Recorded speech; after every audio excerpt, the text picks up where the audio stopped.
And we're back with another episode of the Lakers Fast Break podcast. It's Gerald Glassford coming right back at you here from Lakers Fast Break, Pop Culture Cosmos, where we cover the latest news and trends in pop culture each and every week, twice a week, wherever you get your podcasts. Catch our latest episode of the Pop Culture Cosmos, where we covered the state of pro wrestling, including our Royal Rumble thoughts, which, as you know, just ended itself. Check out who we thought was going to win with all the matches there, plus TNA, AEW, and more. So go ahead, check it out today, wherever you get your podcasts. Inside Sports Fantasy Football will be coming up later next week as we go ahead and preview the Super Bowl there, the big game. Who do we think is going to win? And all the props we'll talk about. Go ahead, coming up here on Inside Sports Fantasy Football. John Costas here. And you better be liking and subscribing to John Costas channels of his, including Lakers Corner and Clutch Talk. It is, of course, the man behind that, Mr. John Costa, with me. Also, as well, of course, don't forget we've got a whole ton of people to thank, including the Lakerholics crew who were on earlier today at Lakerholics.com. I bet they're all happy about the big win today. Go ahead and check out how and why, and if they're arguing still with each other as the trade deadline approaches at Lakerholics.com. Our good friends Alfred Esmond, Stone Hansen, and Legend 350. Daniel Barry Sports Highlights. Also, as well, of course, our good friend Empire Jeff TV, and all the great people that make up what we do here each and every time out. Big shout out to John, Danny, Xbox, Joe, Sean, the whole crew that was part of the playback.tv/Lakers Fast Break live coverage. And big shout out to our new friends during game time on Assist. If you want to check out what we do, also for during the game, playback.tv, also as well, YouTube, Facebook, Twitch, and now Assist as well.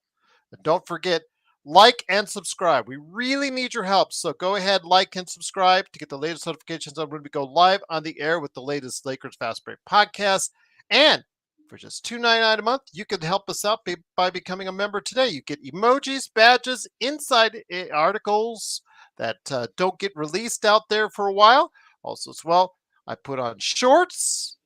I put for YouTube shorts for you as far as for YouTube members, and also as well videos as well. You get videos first. So all that good stuff.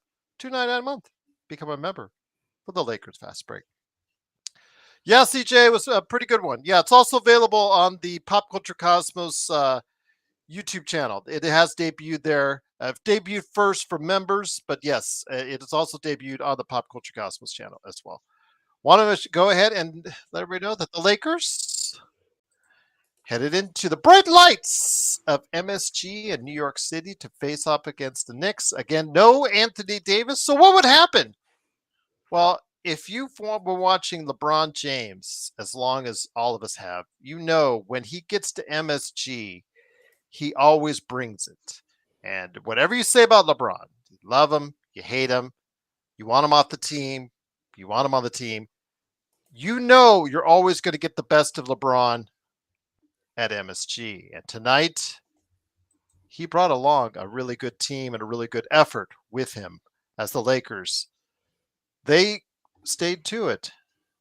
The first quarter, even with Lakers leading most of the way, but they pulled away in the first half to a 5-point lead.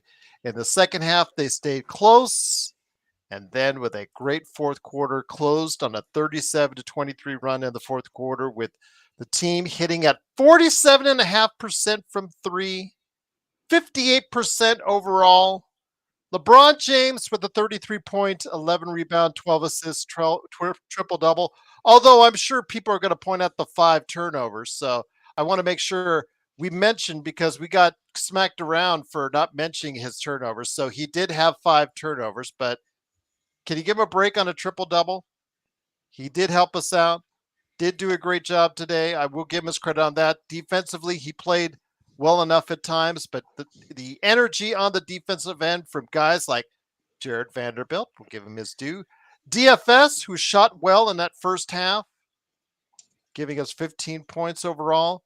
Max Christie came to play in the second half after struggling early with 15 of his own. Austin Reeves, despite starting shakily with a few turnovers there and some miscues on defense. Got his 27 points and 6 assists himself. And Rui Hashimura started the game hot, and he played really well for him. A really good game for him. 21 points himself as the Lakers put together a good team effort when AD is not there. Gabe Vincent coming up with 9 himself off the bench, and the Lakers do win 128-112. They're right now at 28-19. They are 10 games back. They've moved a half a game ahead of the Clippers, who they face next on the road trip. And here today to discuss today's game, some great panelists who are also an awesome part of our playback.tv/Lakers Fast Break live coverage. No, there's never, the Xbox, we can mod from here. There's no need for you to go. We love to hear your thoughts on it, my friend. Respect. Especially Thank you. After, but you are the most vocal of all of us. So, no, you got to stay right here. But first up, first man here, it is, of course, the man behind Clutch Talk and Lakers Corner. It is, of course, the wise one himself, ready to pick fights with anybody in the chat that goes off against him. I'm kidding when I say that. But am I really? It is, of course, John Costa. John, great to have you here. Again, not much to complain about today. We got an energetic effort from the entire team. Even when LeBron started gassing out at the end of the third quarter, he found enough energy to keep this team going. I know that there were still some shots. You say, oh, maybe it's not the greatest thing in the world. But you know what? When they really need it the most, they hit consistently from the three, and they got the job done, my friend. No complaints here. They're now 4-1 on the road trip, and they're coming home against the Clippers. We'll see what happens next, John. I love winning games that, truthfully, I didn't really expect to win. I'm going to be 100% honest with you. Coming into this game, I'm like, damn, no Anthony Davis. They're on a 5-game win streak. This might be bad just based on, historical events. That was the hypothesis that I came up with. And we came out and, man, like the way we started that game gave me a great feeling. We started like 6 or 7 from the field. Rui had to hit 2 threes. He was running the lanes well. LeBron came out hot because he had Landry Shamet on him. I don't think Tom Thibodeau ever went back to Landry Shamet on LeBron after LeBron put 13 on his head in the first quarter. And then like from there was times where our play would drop off, but we hit. I'm pretty sure like we either tied or have the second most. That was the second like most threes we made as a team. The thing that they said a stat of like 17 or 18. So I mean, like we were playing some good defense. We had some times where we get sloppy, like that first quarter. I think having 7 turnovers in one quarter as a team is kind of wild. I ain't gonna lie to you. You gotta have be a little bit more aware of ball security and whatnot, and throwing some dumb passes. But besides that, there really isn't much to complain about tonight. Shout out Dorian Finney-Smith. I feel like I keep saying this game after game. I'm like, oh, this might be one of his best games I've seen as a Laker. But then now I'm like, all right, this one might be one of the best games I've seen as a Laker. So shout out Dorian Finney-Smith, man. Shout out our team tonight. And I'm going to keep it brief because we got a lot of geniuses here on the panel here with us. So that's what I thought. But I come on, Gerald. Everybody here, man, knows what they're saying. I'll take the compliment. Genius, Joe. Yeah. This guy right here. This guy's put that genius, on my resume. Man. Yeah, go ahead, put that on your resume. John Costa, aka Lakers Be Corner, a referee for me too.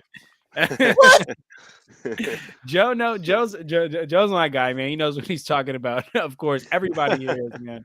Especially Sean, man. because he's eating the Thanks cereal. a lot, John. Now his already swelled ego will not be. His head won't be able to fit through his doorway there. Now, thanks. Oh, wait till you read the BTS compliment. Joe's. Oh my gosh. Yeah, it's Here a we lot go. like it's a lot like trying to film Bruce Willis in a movie. You have to do that like long view because his head is so big they can't fit it onto the screen. Also here today is good Hey, man we're all indeed. friends. He is the madman from Toronto. He did get out of Toronto traffic to see this great victory at MSG in the bright lights of New York City. It is, of course, Magic Man Sean Grice. Sean, great to have you here. NYC was no problem for us today. It got kind of a little bit nervous in that late in the third quarter. But you know what? The fourth quarter, I was worried about them running out of gas on the road trip, but whatnot. But that big victory in Washington, where LeBron got a lot of rest, I think that plays a key role into this. And when we talk about they need to run up the score and give LeBron rest, this is exactly why. So he could have enough energy to will himself to the victory, along with a great team effort today, Sean. 100% Jill. I mean, you got to run through the ticker tape, and I gotta say, I agree with John. Most of the time in an 82 game season, I can live with the Lakers dropping 2 to 5 games that they probably should win, because that's just part and parcel of competition in the NBA, and particularly game of basketball. That being said, I'm more impressed with games that I think, you got no shot winning, like on back-to-backs when you just finished, a triple overtime, or say a game like tonight, Gerald, where you're kind of walking into a dragon's den, so to speak, with a team that's hot, that's won a lot of close ball games, but nevertheless, they've been on the winning end. And at the time, you think, you know what? Like John said, like I pencil in an L. Well, after the game, I put a red W beside it. And you know what? Now this is the second one, the second red W in about 3 weeks, because I had the Boston game as a loss too. So they're winning games they're not supposed to win. And that's a positive outlook, even with still the negative point differential, although that's ticking up a little bit, Gerald. Maybe we'll actually get to a 0 by the end of the year. But it was a great victory. And honestly, they pull within now 2 victories for Denver for number 4, Gerald. And with Houston's loss tonight, they're only 3 losses out of number 2 right now. They have the same amount of losses as Denver Nuggets. You're right. They're a full game because they haven't played as many games as Denver. But I do want to let you know they are 0.1. They no longer, out of the top teams in the Western Conference, have the worst point differential. They'll give that to Phoenix. So that's a good sign. The Lakers are finally starting to look like a team that does deserve its spot, hopefully, if that's correct, in the Western Conference. But here also to go ahead and talk about today's game is a good man indeed. You got to go ahead and make sure, first off, if you're a Steam fighting player, if you're on Steam and you like your fighting games, go to the Indie Game Fighting of the Year, and that is Corrupt, Coreupt on Steam. I don't know how much easier I could say it. I know there were people asking on our audio as far as I can't find this. I put the link there in the description. It is Coreupt on Steam. You type that in and it always comes up. It is Joe Sorrell, Mr. Simblades with a Y.com himself. Joe, not really anything negative we could take out of this one. Again, they got through the sloppy play in the first quarter. They kept that energy up throughout the 4 quarters, and they shot well from behind the arc. And that's absolutely, for the Lakers, a measure of victory for them, despite at times having some real issues at the number 5 spot. I believe their shooting and their energy at the perimeter is what got it done, Joe. This was the best fourth quarter I've seen them play this year in a game that meant something. There's no doubt. We were waiting for the lull towards the end because they usually do that, but they actually went up another level, which was probably the most exciting part in the end. Mission, we're in works of getting the game to play on the PS5. I got some really good news today. It's not official. We're still waiting on official word, but there could be something coming here where we can get this thing expedited in terms of getting it on a console. So I'll keep you guys updated on Corrupt. Corrupt is in a good it's in a good spot. Just needs a little bit more marketing, and we'll be the world will see it a little bit more. But anyways, I was very very impressed with tonight's game. I really don't have anything negative, even as much as we talked during specific plays with Jackson Hayes or me clowning somebody. It's all in fun. I thought everyone did their job. I thought everyone played really, really well. One of my favorite parts of the game, and this kept happening over and over again, was anytime they missed a shot, it was like madmen going after the ball. And that's what you want. You want that kind of mentality.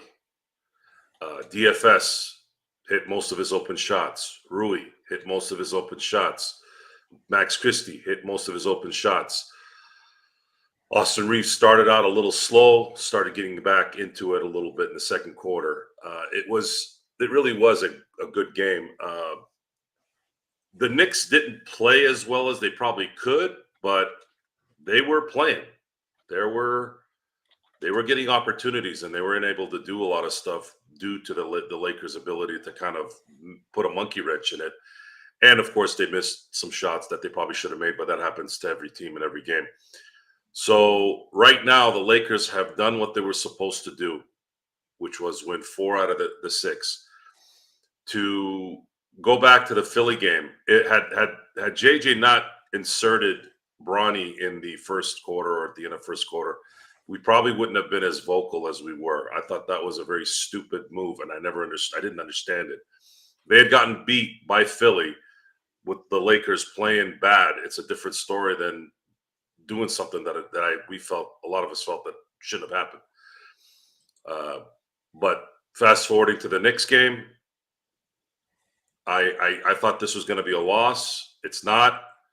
And now it's time to get greedy. Get into LA and knock the socks out of the Clippers, and let's have a 5-1 record, which would then take them to an even 500, and likely if they win by a good amount, we'll get them out of that deficit in terms of point differential. You have an opportunity here. Look, Gerald, if somebody could please pull up the schedule, you have an opportunity here. I'll bring it up here in a sec. Go ahead. You've won 8 of your last 10 games. 8 of your last 10. Even though the Philly game was kind of a busted balloon. Regardless, you've been able to sustain a level of focus in the fourth quarter. But now you got a schedule. Now you got a little bit of a cupcake schedule now. After the Clipper game, Gerald. Somebody got the schedule up yet? You have Hold on. You have the Clippers, you have the Warriors. Then you've got, I think, the Pacers. Then you've got Utah twice. I think you've got Charlotte in there again. Okay. And starts Tuesday with the Clippers. Okay. All right. Yeah, there we go. Okay, yeah. So the Clippers, the Warriors, you got the Pacers, Utah twice, Charlotte, Portland, and then you could possibly be playing the Denver Nuggets, having won 9 in a row. Sean, I don't understand And that's the cupcake reference. What does that mean? It means soft. Sorry. Okay. Sorry, guys. Sorry, mate. That's what we used to. That's what this is definitely That's what we used to call. That's what we used to call. Kevin Durant. No, pussycats in hockey and football. You're a cupcake. I understand the reference now. You play like cupcakes. Yeah. Anyway, Joe knows what I mean too. Yeah. So anyway, you've got 1, 2, 3, 4, 5, 6, 7, 8. Those are all, from what I'm seeing, those are 8 winnable games there. And you could possibly have a 9-game winning streak, and it could be 10 going into that could be a huge game, because you could potentially be playing for 4th or 3rd or 2nd if you've gone on a little bit of a run here. And by the way, this is all happening before the All-Star break. So it's important if you're trying to create some momentum here that you break the damn door down before the All-Star break then and go on a little bit of a run here. Because if you did win 9 in a row there, Gerald, that would mean over your past 19 games you've gone 17-2. Which would be Well, again, very, very impressive, especially for the kind of obstacles this team is. I'm getting ahead of myself here. We need to go game by game. But again, the potential is there for the Lakers to go on a run here because it's a little bit of a cupcake. I would still say the Clippers game is going to be tough because it's at the Intuit Christian, show. we're not talking so- about the playoffs, buddy. We're talking about the next week and a half. Pay Yeah, attention. And also, super important. Yeah. For us. Pay we're not attention. talking to playoffs yet. Yep, we're talking the next few If you're games. gonna talk, Again, if you're gonna talk shit, get it right at least. Come on, wake up. Yeah, there well, you go. well said. Also here today, good man indeed. He is our own Chris Helmsworth down under. Go ahead and check out what he's doing every time out when he's screaming from down under bloody murder. It is, of course, Mark, aka Xbox. Great to have you here, my friend. Such a great part of our playback. The passion, the drive, the yelling. We love it on playback. Your thoughts, absolutely. I think your voice from Australia willed the Lakers to victory today. That and the fact that they shot all 48% from three provided a lot of great energy on the defensive end. We've always ripped on JJ a lot, especially lately, for some of the poor decision making that he has made. But again, Yeah. he is a rookie coach, and he's going to have his ups and downs. The Bronny decision on this road trip was probably one of the dumbest decisions I've seen a coach make in some time. But Yeah. you got to give the devil his due. JJ really found a game plan for these guys. He somehow created the energy or just helped propel the energy for this team. He found good rotations so that they were able to get away with small ball on several occasions without Jackson Hayes, who really was a non-factor for most of the game. Your thoughts on JJ and how he performed as coach today? Because I think he does deserve a lot of credit for what went on today. We bash him when he deserves it, but when man. they No, come good off call. with a game like this, he deserves the credit as well. And you know what? JJ, even the challenge that we did, which was not overturned, he got right too. So he pretty much didn't make a wrong decision today. And you know, we need to back the guy. I've always said this, Gerald. Like, he's dealing with some pretty, you know, funny cards and a pretty unique situation for a rookie coach to be the Lakers coach, which is the biggest team in basketball, to be putting up with the sideshow that is Bronny. And then you throw on top of that the injuries we've had. I don't know, man. For me, I've gone a bit hot and cold on JJ, admittedly. That's sort of the way, you know, you go throughout the season. When you play a bad game, you might feel one way about someone, but if I look at it and I break it down, if I'm consistent about JJ, I like everything he does, man. I like the passion that he has for the team, and I feel like he's a long-term solution for us. So I hope they stick with him, but we're a results-driven club, so that was a worry. But I'm just going to quickly shout out someone that I've been pretty negative towards, and that's Gabe. My messages towards you boys about Gabe's face and things like that, I feel pretty bad tonight. He said, "I think my messages about his face was too much." Yeah, I know. Well, look, I don't mind his face tonight, that's for sure. But that's one person that Joe went through the list, but sort of forgot to mention, obviously, because we've got so many players. Gabe played really well tonight, man. Some of those timely shots that he had. So I'll shout out to Gabe. And when I came on yesterday with Joe and Sean, my mindset was that I've seen, Messi and other great players play for Barcelona, and when they've gone out, other players have stepped up. That's what the team did tonight. Everyone stepped up. Rui stepped up. A dude that I've been absolutely savage on, Gerald. Like last week, I would have traded him for whatever.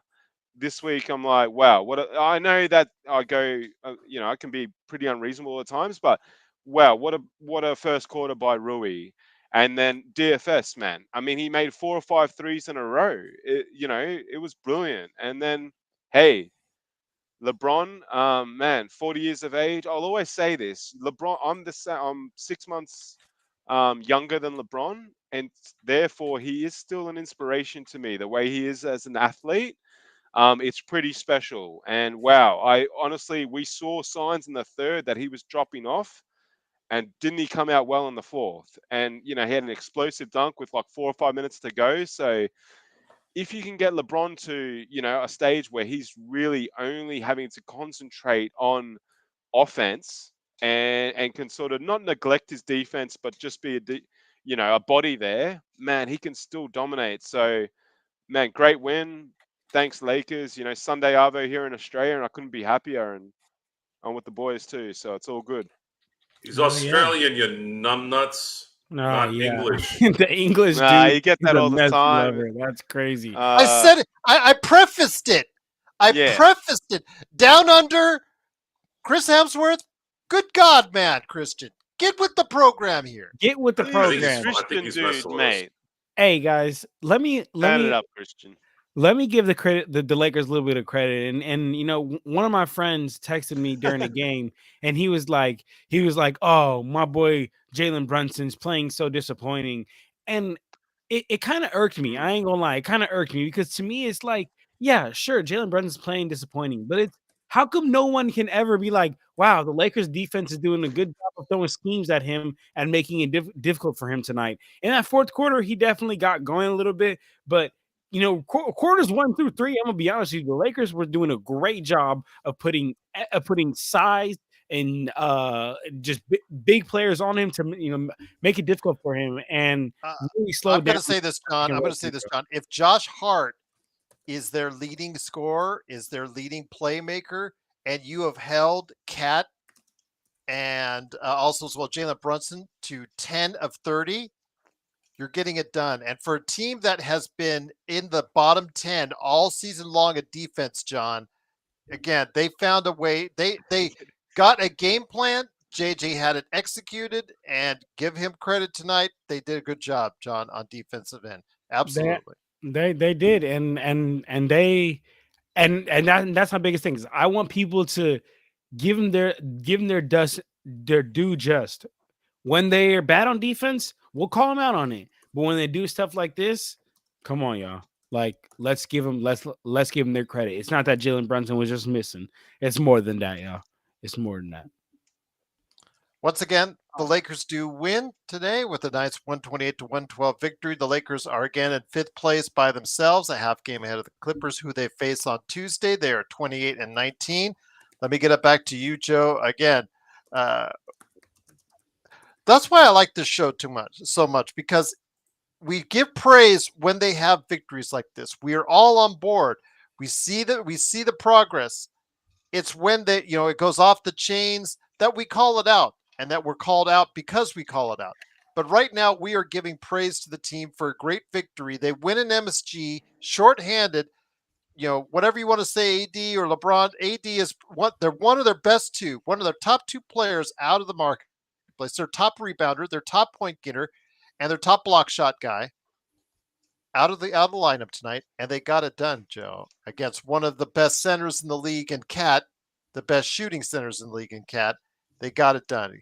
We're giving them praise. You guys have asked us ad nauseum to give this team praise when it deserves it, and that's what we're trying to do, Joe. I'm going to say that New York probably came into tonight's game thinking they had it in the bag. They did play with an era of maybe arrogance a little bit. LeBron is going to play a little bit harder in New York. That just seems to be the MO when it comes to LeBron or Jordan or Kobe. Since I've been watching those guys play, they always want to play really well there. And since he's gone to the Lakers, it's only once a year now instead of twice a year when he was in Cleveland and in Miami. I'm going to throw a little hitch here and then get back to what I was saying. Guys, some of you all need to study or something. Things, seriously. I mean, you might as well just call me Chinese at this point with the ignorance that you guys have. If you guys are going to talk smack, get the info right, at least. we'll give you some props if it's a good one. But anyways. Oh, and by the way, soccer fandom is nowhere close to American fandom, unless you're like in Philly, because Philly fans are stupid. But yeah, don't talk about Messi to Ronaldo people, and don't talk about Ronaldo to Messi people. They will, eat your face off. They'll eat your face off. That's so yeah. sacrilege. That is absolute sacrilege. Yeah, right I'm there. talking. You can feel the anger in the text messages, let alone face to face. So just be warned. Anyways, the Lakers are Random Barcelona player. the Just had Lakers a are. handy. I don't know if they're in an enigma or if they're just doing what they're doing in this 82 game marathon. But we're gonna ride this here. At this point, I think I'm getting to the point where the ebb and flow is starting to get a little stale. I don't think I'm going to go into every game from here on out, no matter how bad or how good it is. I don't think I'm going to go into this. I think it's enough going into it a little over half the year. I'm going to probably just focus on what, where, and why on each game, and just decide on why and what as games progress from here on out. They have a very good opportunity here between now and February 20th to really, really stack some wins before the really hard part of the schedule starts February 22nd. That's that stretch, that next 3 weeks of basketball is really going to tell you if these guys are going to get a chance to really set themselves into a good playoff spot. Good playoff spot is at least a 4 seed so that they can have home court in the first round. That right now is the only focus that I think we should have. Make sure that the Lakers need to make sure that that's their focus. We got to make sure they get home court in the first round. Then things can be figured out after that. Do you feel confident saying we are better than Denver? No, Natalia. It's Natalia, right? Natalia, yes. Natalia, here's the thing with Denver, and I've said this with Patrick Mahomes and the Chiefs. There might be a better matchup with the Chiefs. Like Philly has a good shot at beating them, but I can't pick Philly until the Chiefs lose. And I said that about the Chiefs throughout the playoffs. I said, I don't care how good Josh Allen is playing. I don't care how good Lamar Jackson is playing. I don't care how good any of these teams are playing. I have to pick the Chiefs until they lose. It's just not gonna. It just doesn't work. So in that case, I can't pick against Denver until the Lakers punk them, because right now they're owned by Denver, and this is not a new thing. There are matchup issues in sports. There are matchup issues in any sport. And the playoffs are all about matchups. Right. And I always used to equate when boxing mattered. I used to always say matchups in boxing. Sometimes you would see some of the you guys remember Marquez and Pacquiao? Remember when Marquez knocked him out? So Marquez was not a better fighter in most circles in terms of Manny Pacquiao. And of course, when he fought Floyd Mayweather, it was pretty much an easy fight for him. But for some reason, that matchup bothered Pacquiao. And that happens sometimes. There's certain teams that just match up really well against no matter who it is. And this is the problem with the Lakers in Denver. They just seem to not match up against them. And I would save this fourth quarter tape for the rest of the year if I'm JJ Redick. And I'm saying, guys, what you guys did tonight in the fourth, they scored 37 points in the fourth, and they only allowed 23. That's a good number. Anytime you can keep a team below 25 and a quarter, that's a good number. That's a really good number. I used to be happy about that before they used to start scoring points. Now, even better. Fourth quarters are what would usually cost the Lakers those games against Denver. And until they can solve that problem against Denver, let's say they end up getting the 4 and Denver doesn't go up to the 2 or 3 and they end up getting the 5. Now, we're going to find out in the first round if the Lakers can run game here. If not, it's going to be a bad sequence again. But I don't think we should be worried about that right now. I think there's two things that we want as Laker fans to really, really hope for or wish for. Number one, we want AD back in a week, not 10 days, because sometimes these abdominal strains take a minute. And Rob has to make something happen at the deadline. He needs to get a big here in some way. Imagine if the Lakers had a center that actually, I'm not trying to again, Jackson Hayes is just not going to cut it. Hell no. Imagine if they had a center that could at least just keep things normal, just normal. Under the basket, you've got somebody that can create a issue with just getting around that guy, if anything. And of course, if there's penetration, AD doesn't have to worry about getting alley-oop behind him. Those type of things are what Rob needs to really get done here in the next, 5 days?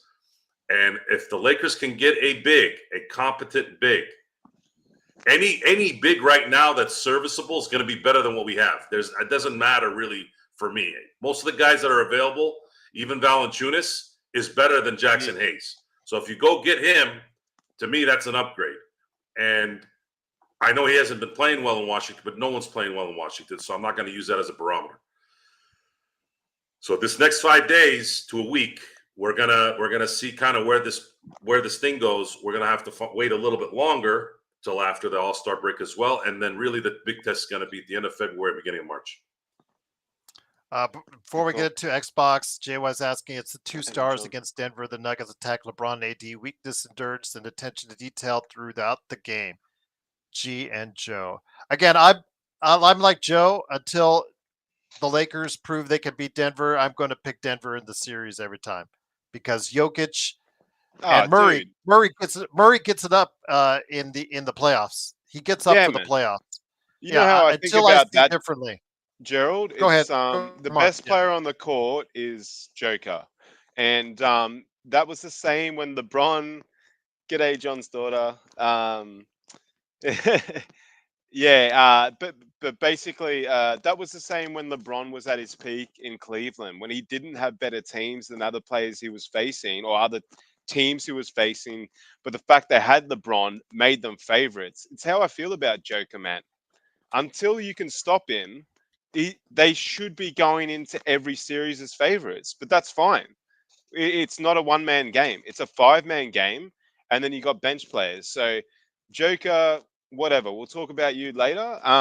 The other thing we didn't really mention was OG Anunoby's injury and how that would have affected the Knicks' overall game because he only played 16 minutes. So hopefully he's all right. I think we found out since then it's not an Achilles that we might have been thinking during playback. It's not as bad. So shout out to him. But like overall, it was a great game. But now we need to keep the momentum going. And we've got, like Sean said, a cupcake run, which I hadn't heard that terminology before. But be nice to get a few cupcakes and munch them out or whatever you say. But looks like we've got an okay run here. You know, the next game is obviously tough, but Golden State, Utah, the other guys in that mix, you know, Christian sort of assumed we were talking about playoffs, which was completely wrong. We're just talking about the next few weeks and positioning ourselves really well for the rest of the season and doing it without AD potentially because the guy is out right now. And that's what I wanted from the team. I wanted the boys to step up, and they did tonight. So we'll throw over to John because it's his turn. But yeah, what did you think, John, tonight about the boys and missing AD and how they played?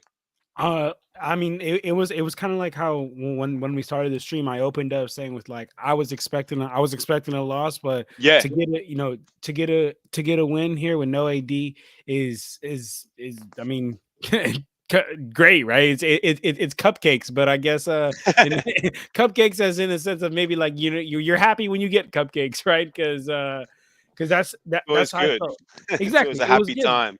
And then another thing I want to touch on is like we hit 19 3-pointers. You know what I'm saying? Like 19 3-pointers as a team. I don't know off the top of my head how many we average. I believe would be around like maybe 13, 14. But to hit 19 tonight as a team was great. And then that fourth quarter, we scored 37 points, and Joe was talking about it. So I went to go look at it, and you know what's great to me is like it wasn't a one player just doing it the whole time. I mean, everybody contributed. LeBron didn't even have to lead the way. Max actually led the way and had 9 points in the fourth quarter. LeBron had 7, but I mean, like Rui scored, Hayes scored, AR scored, Dorian Finney-Smith scored, even Gabe, my guy Mark's favorite basketball player, Gabe Vincent, even he scored. So it's like, so it's like, to me, man, I am at this point, I'm looking forward to the next games. I'm saying, hey, let's keep getting as many, of course, keep getting as many wins as possible, but please let's not make these last, this game and the Boston game, the 2 games that I didn't think we were going to win, we won. Now let's not let these games go to waste by losing winnable games down the line. So let's lock in and let's make sure we let's make sure we finish up here. You know what I'm saying? Get to when you get to the end of the marathon, you don't take your foot off the gas. I want us to keep our foot on the gas because and shout out one of my friends I was talking to about this. Like, it's really realistic that I wouldn't be surprised the Lakers finish as a top 5 seed. I'm gonna be honest with you guys. With the way that that wasn't my original prediction, but the way that the league is going and some teams falling off and the Lakers honestly putting it together, not a consistent basis, but enough, with the rest of the league falling off, I would not be surprised if Lakers finish as a top 5 seed at this point. I'm gonna be honest. No one on our panel had the Lakers above 6. Yeah, John, so don't feel bad. Absolutely, I did. It just wasn't on paper. In hindsight, Joe, it's easy. Lakers won't clutch in playoffs, bro. I mean, I'm gonna be honest with you, bro. I think that the Lakers are actually more built like a playoff team than a regular season team, in my opinion. But shoot, I'm unless not that team is the Denver Nuggets. Exactly. Yeah, exactly. It all comes down to matchups, right? I mean, that's literally what the playoffs is all about. And like how we all stated, we do not match up with them at all. Joe, I want to bring it back to you. And once again, the Lakers do win 128-112. Of course, the next game, Sean laid it out as far as the next few games, Joe. I think, again, even though they do get an extra day off, Tuesday's game against the Clippers at the Intuit Dome. Obviously, you've already seen what happened last time they were there. But if they could get by that, win or lose, they do, as Sean noted, they do have some very winnable games upcoming. We've talked about this before, like in the month of January. Leading up to then, we talked about how many winnable games that they had, and it ended up not quite working out the way that we thought it would for circumstances both on the court and off. But right now, the Lakers, after the Clippers game, they have home games against the Warriors, Indiana, Utah, and Charlotte. Plus their road games are Utah and Portland before they hit Denver. I think they could very much find themselves going another 4-5-1 stretch there. And if they can continue to get closer to the Denver Nuggets. So by the time the 22nd happens, when they face Denver, they might find themselves right with Denver in the Western Conference. The Lakers right now are 2 games ahead of the 7th team, which was Minnesota, who lost to the Wizards today. Mm-hmm. If they can get, by the end of February, if they can get, let's say, 4 to 5 games ahead of the 7th team, it's very likely the Lakers are probably going to finish in the top 6, not have to worry about a play-in for the first time in a few years. Getting the 4 is going to be difficult because the Clippers are winning, Denver's winning. It's really going to depend on what the Lakers get at the deadline, in my opinion. That's going to dictate a response that might be bigger than what we hope it would be, or at least something that's more attainable before it happens. Right now, looking at the schedule before they went on this road trip, we were saying if they can do 4-2, then things are they're in a good position. They lost in Philly, but they won in New York. So those two canceled each other out. If they win in LA if they go to the toilet bowl and win there, they finish a road trip 5-1. That's above what some of us had predicted. I believe there was one of our panelists or chat room panelists said 5-1. Oh yes, that was Robert. Robert was Yes, thinking Robert. 5-1. So the Lakers need to win Tuesday. Question will be, Yeah, they do. who's going to be available that day? Because there might be a trade. So that's something that we have to consider. I think it'd be more of an issue probably closer to Thursday for the Golden State game, but you never know. Maybe if there's some talks, that might be something there. I just hope it doesn't affect the game. Lakers need to have an upgrade, guys. They have to absolutely get an upgrade. They have to get a center. How, who, what? Not a lot of people are happy with my Jonas Valanciunas pick. The reason why I keep picking him is because he's attainable. And he had 13 points and 10 rebounds today. He averages 11 points and 8 rebounds a game and shoots 55% from the field. And that's in Washington. If he's in LA, he is going to play better. There's not going to be any attention towards him. Man. So, again, I'm going to say this again, folks. He's attainable for very little send-off. That is why I keep mentioning him. Kessler, Pirtle, any of these guys, we've discussed this a few times. They're just not attainable in a normal manner with Danny Ainge and Ujiri Masai up in Toronto. They're going to want more stuff for those guys. And for me, looking at kind of things developing here with some of the depth, do you want to ruin that depth? Because there's very little depth already.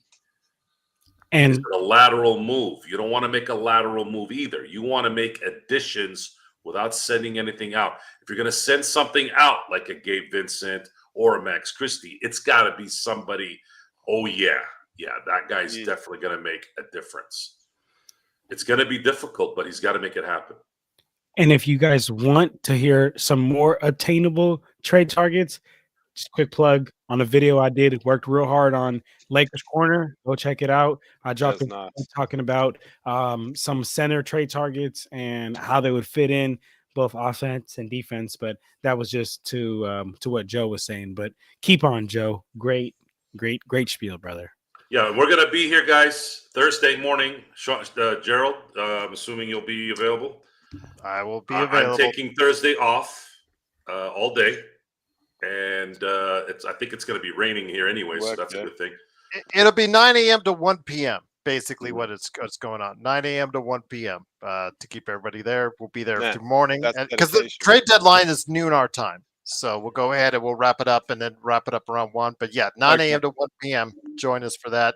And then obviously later that night we'll also have what's going on with a recap as well of what happened at the trade deadline. So I wouldn't mind getting the boy out of Chicago, man. I think that's obviously too much for Levine. Levine's pricey though. That's the problem. Oh, Vooch. Vooch. Word is already that they're not. They're not dealing. They're not going to deal. That's what I'm hearing. Yeah, they're sticking with what they got at the moment and working on it. They're still. He'd be nice, man. The thing is with these teams like Indiana and Chicago. So yeah, I know Chicago's just sitting at the 10. And Philly could end up overtaking them. They're only a game behind, and they're even in the loss column. They're still competing, and if you know the Reinsdorfs as much as I do, Reinsdorf is thinking about that extra money. Reinsdorf is one of those guys that loves to make money. Think about this. This is a guy that stopped the Chicago dynasty because he didn't want to pay market value for a championship team in 1999. Imagine that. In 1999, for those of you who don't remember or weren't born, 1999 was a strike year. I'm sorry, lockout year. They only played 50 games. So that three-peat team the Bulls had Reinsdorf not been an idiot, he could have brought everybody back, given them what would have been, I think they started in January. They would have had a 7-month, almost a 7-month break for a team that had been, not aging, but they were a little long in the tooth. Still good, but long in the tooth. Would have given them an extra couple months to get ready for a 50-game season. And to put it in perspective, the 8th seed New York Knicks, went to the finals that year.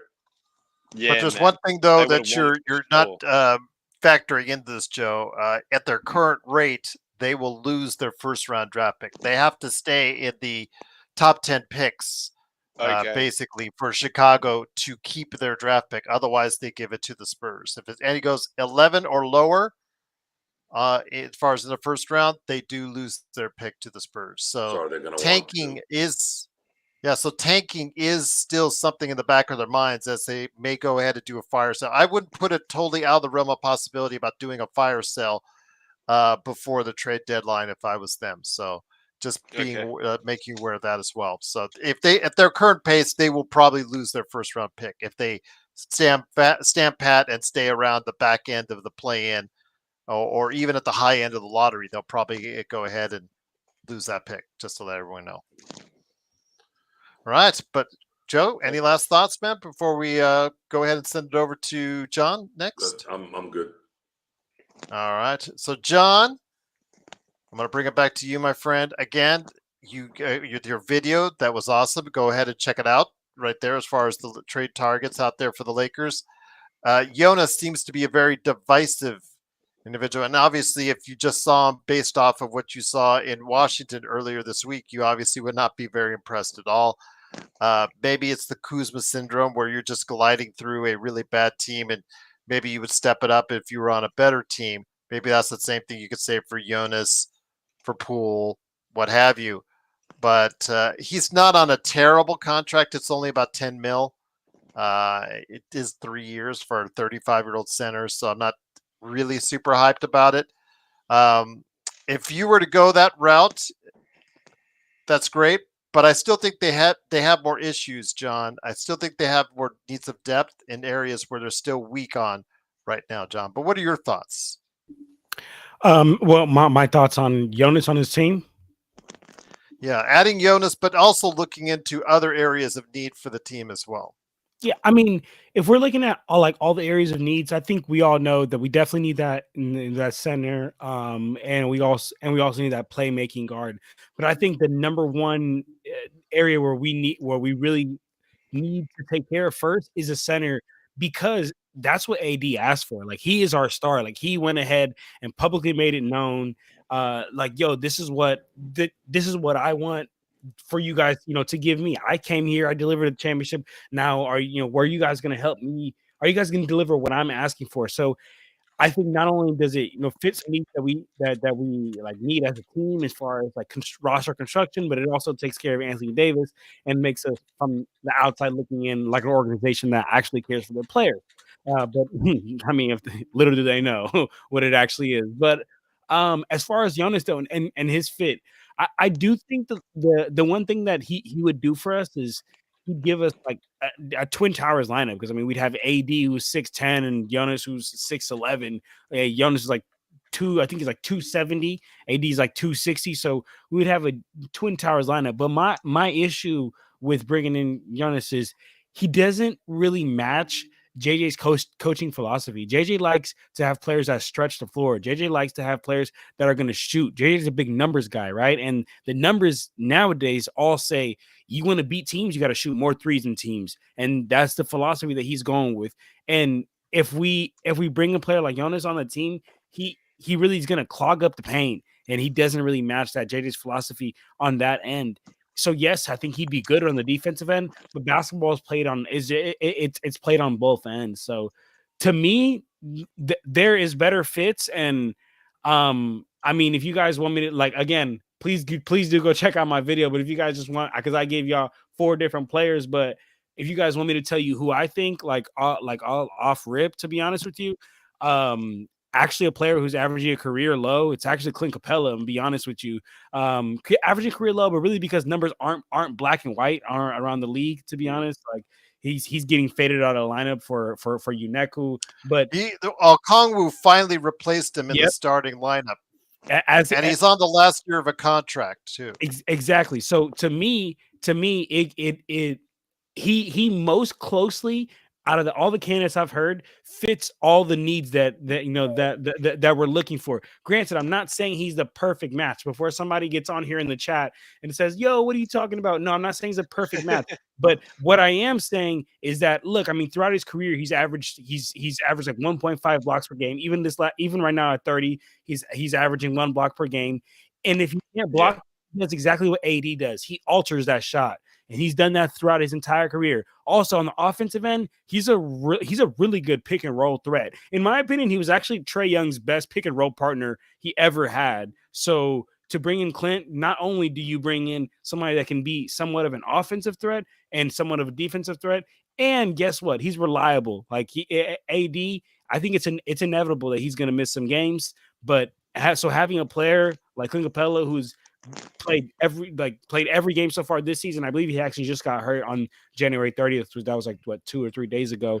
But until then, he had played every game, and he's like how Gerald said, he's not been faded out of the lineup, and he's declining due to age. I think we can get him for a cheaper price. So I'm gonna be honest. Well, that yes and no, John, because the player himself is declining, but that contract is expiring, and expiring contracts again come at a premium if they're around 20 million, which is what it is. So the Lakers might have to pay more to get rid of a guy like that, simply because he has so much coming off the cap. You see what happens when you have cap flexibility in the offseason, and Atlanta will have that when Capella, if he stays on that team and Capella comes off the cap for them. So we'll see what happens, but Capella is not a bad choice. But yeah, Okongwu's finally replaced him in the lineup. The question with them is the same as the question with Chicago. Do you tank? Because you just lost Jalen Johnson, your best player, arguably, depending on who you talk to. Some say Trae, some say Jalen, but you just lost Jalen for the season.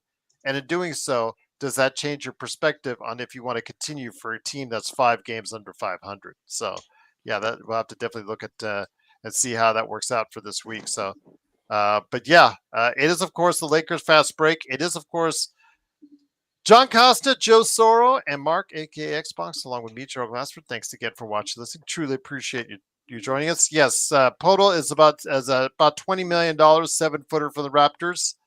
He has played pretty good this season. But again, Joe, before I get it over to Xbox, there's reasons why you don't think Kevin Pritchard will trade Miles Turner to the Lakers. There's reasons why you don't think Masai Ujiri will trade Podol to the Lakers. And there's other reasons why you don't think you think Ainge will make it sweated out for Kessler to the Lakers as well. You just think there's a lot of teams in the NBA that just don't like dealing with the Lakers. Oh, no, it has nothing to do with the Lakers. Masai and Ainge are dillweeds. They're greedy, and they want everything, and they want to win the trade. They're not interested in winning games. They were interested in winning trades. So, and the Lakers don't really have much to offer anyway. So I don't even think that would be. I don't think it would be an option. Anyway. Such as today, when the Clippers made that small trade with the with Utah today. Yeah, it's good. It's very difficult to make trades in general in the NBA. That's why there's going to need to be something to happen. The Rob's going to have to surprise everybody with something of some kind of intellect in his job description. Otherwise, the Lakers are going to continue to go with what they have, and you're not really going to have the full capacity of what you likely need to do something. It's just not. It's not going to work. Jackson Hayes is going to get exposed badly when it matters. Jared Vanderbilt's going to get exposed badly when it matters. Max Christie is not. If there's any perimeter defense on Max Christie, he's not going to be able to do much. So just understand Max Christie is not a starting guard that you want to put out there in the playoffs, Joe. That's correct. I think correct. It's just it's going to be very difficult. The Lakers really, really need to do at least one thing, and that is at least give your one of your guys who's been begging for something, give him something that could back him up at center. If you can't find a scoring guard or a scoring small forward that could keep other teams honest when LeBron is on the court or sitting for a rest, I get it. I know that the resources are not there for that probably, but at least find a center that can be serviceable and realistic in terms of getting that particular player. Also understanding the team that's going to deal with the Lakers as well. That's why I keep going to Washington, because there's a history there. And there's also a player that I believe he is better than what we have now. And the Lakers wouldn't have to sacrifice hardly anything. If there's another player out there that you guys want to mention, great. Vucevic in Chicago ain't going to happen. Pope Pirtle is not going to happen. Kessler is not going to happen. These are not going to happen unless the Lakers decide to go all in. And I'm sorry, folks, none of those guys warrant going in on anything. It's just not very real, not going to work. And that's the reality of this. That's the reality of what's available and what's realistic, because that's just what the NBA is. Now, Stone had mentioned a few shows back, he'd given some names out there. I thought the name that he thought of was Jonathan Isaac out of Orlando. Orlando right now, would it be safe to say that Orlando is underachieving? Yes. Hold on. I need to They have dropped off the face of the earth. They've got massive injuries, but right? No, they're back now. They're back. Who, and the they're Wag, still losing. the brothers? They're still losing, But they're not going to Oh, go to sorry, the boys. Okay. Okay. So now this particular acquisition would mean a pretty big haul. I don't think it's realistic this year, maybe next year, or maybe during the offseason. But boy, if the Lakers could get someone like Jonathan Isaac out of Orlando, but he makes $25 million.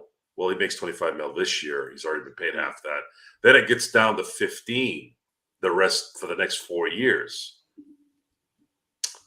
That could be interesting if there was something there. If you guys are all not into having somebody that you think isn't good enough. Well, okay, that's the one guy that I thought Stone mentioned that I said, ooh, Jonathan Isaac. I like the way he plays. He's a great defender, and I think he's a great team guy. I think that would be obviously ideal. I just don't know if there's going to be enough money. So, and I don't think the Magic would even give that up. I mean, he's like such a key anchor of their especially their second unit defense, but not even really to that. I want to talk to someone's point here. Ron Key. He said maybe Robert Williams. Oh man, I've heard that name so much, and I just want to say no, please, no. He played 6 games last year, and then he's played 12 games so far this season. Nah, man, he's a walking injury. We already got Vando. It's not worth the risk. It's not worth the risk. Yeah, for real. We already got Vando. It's just not worth. You know why they call him Time Lord now? Not because of the old days when he used to be late, because it's almost time for him to get another injury, John. Yeah. That's and don't forget, we I got didn't respect Revenge that Boy, name. Joe. Revenge Boy waiting. Revenge Boy is waiting in the wings, isn't he? Is he Which coming one? back ever? Christian. oh no, he's done. He's finished. Even if he came back, he's not going to be in shape to do anything. I know that solid role players are nice, folks, but solid role players are nice when they're coming off the bench in the playoffs. That's what Max Christie is. He's really not a starting guy in a 7-game series against playoff elite talent. That's where he's going to get exposed. However, if the Lakers can get a big that can help AD, what's going to happen is there's going to be more reliance on AD and LeBron. And that's just what the Lakers are going to have to live with. They're going to have to live with AD and LeBron being the guys to carry every game in the playoffs. And the least you can do is at least give AD a chance to not have to guard an entire paint. Yeah. That's the focus right now. Hmm. If you can get a third scorer and go to AD and go, listen, we have two choices here. Either we get you a center that can make your job much more mentally easier in your head, that you believe you're a 4. Yeah, that's fine. But we could also or we get this third scorer that can really kind of take the pressure off you, LeBron, when you guys sit and when you guys are playing together as well. Because now they have to worry about this guy that's going to make shots no matter where he is on the floor. Who is that player? No idea. I mean, I know who I would want and who might be available, but the Lakers don't have those resources, unfortunately, to get that guy. This is why there's going to have to be a patience from all of us right now till Thursday.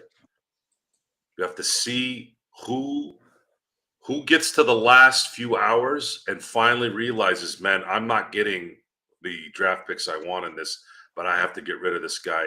So I'm willing to take a couple of seconds. I'm willing to take maybe a contract that's not as long as the one that we have for this guy. Those are the things we're going to have to wait on. I don't know how it's going to play out. I really don't. It's this CBA has put a huge monkey wrench on any of these trades usually, just because you don't know. The biggest thing the announcement they made today was where everybody was sitting with the salary cap. Who's going to owe luxury tax? The Lakers are going to owe $41 million in luxury tax. You have to put that in consideration as well. Just Once again, it is. Sorry, go Jared. ahead. No. Just go ahead, Jared. No, you're good. Once again, it is the Lakers winning 128-112. Danny, yes, the Lakers do have their own pick in the second round in this upcoming draft, plus the Clippers pick, which conveniently is right next to theirs in the second round. So it's right around 52 to 53 at this point in time. So not exactly the most wonderful picks to go up there. Nick T says in the super chat, we've been giving up offensive rebounds all year long. Today, yes, they gave up quite a few offensive rebounds. The Knicks had 16 compared to 3 for LA. We need a dog on the glass ASAP. We've been talking about that for 3 years now. We're not gonna get a dog. And also, they were able to hopefully you don't get a dog. They need a wolf. They don't need a dog. Wolf eat dogs, by the way. That's what Jerry West said. Hey, Joe, I want to ask you one question about what you've been talking about. If you only had one choice, is it the center or is it a shooting, a third shooter in the team that you would go for if you only had one choice and you were Rob? I think playoff-wise, because if you remember, yeah, that's a good call. AD, when it mattered, was playing center. Yeah. He goes 40 minutes at center. There was Dwight Howard had a great series against Jokic, but that's it. Yeah, he rarely played the other series. Yeah. He wasn't really a factor against Houston the series before that. He wasn't a factor against Portland before that because those guys all run basically Portland, Houston, and then Miami in the finals. They run a similar offense in that they run and gun, more of a smaller team. Yeah. And they shoot, right? Well, you can't have Dwight Howard in those games because your spacing gets really messed up. So if I had to choose, I'd rather have a third scorer because in crunch time, you're going to have AD playing center. I think what AD wants is he wants someone like JaVale McGee who can lessen about 10 to 20 minutes a game where he doesn't have to guard the entire floor during the regular season. Yes. It can work in the playoffs, but at the beginning usually of the game to probably get him to not have to exert as much energy. Then once the second half goes, that's it. Then you got to rely on what AD does. But it's hard to say. It's hard to compare those two, because you got to look at that team, guys. You had KCP, who was a legit defender and can shoot. 3-point threat. You had Rondo, who turned into Ray Allen for some weird reason with LA. which was thank you, Rondo, for turning into that. Yeah. And he could play defense. And if he couldn't play defense, he was smart enough to play really good team defense. Then he had Caruso, who was on his way to becoming a first-team All-NBA defender, and he could hit timely threes. And then you had Kuzma, who couldn't shoot, but really improved his defense. Yeah. I mean, you don't have that on this team, really. I guess Max Christie has it in spurts. Gabe Vincent to some degree, maybe now that he's starting to get a little healthy. So I'm not going to say that they're the same, but a third scorer to me is I think going to be more effective against every team except Denver. If somehow these a-holes can get away from Denver just once, I feel very comfortable in having a shot against whoever in the West if they have a legit third scorer. I'm talking the guy that can score, not some guy that is a streaky shooter type. Yeah, just again having Levine, who actually is playing well. Dude, one of his best Levine seasons would of the be career. unreal. He's finally healthy. He's a and good he's staying player, healthy. Gerald. Very, very good. They're playing well, but that would. So I don't know. He's too expensive. Anthony, like, I'm just using this as a name. I don't think there's any chance the Lakers get this because I don't think Portland is Simons, like a Simons type player. Cam Johnson, man. Simons, Cam Williams, Johnson, something like Love that. that call. But if Cam Johnson was an option, I think that would have happened already before they made the deal. But hey, look, so a name we didn't mention tonight enough. Hey, props to DFS, man. He was awesome tonight. Yeah, sure. He hit. He was good on. He made his first 4 threes, and he had great activity along the perimeter. Everything was timely. Yeah. He made his shots. He was there, kind of being a nuisance a little bit too.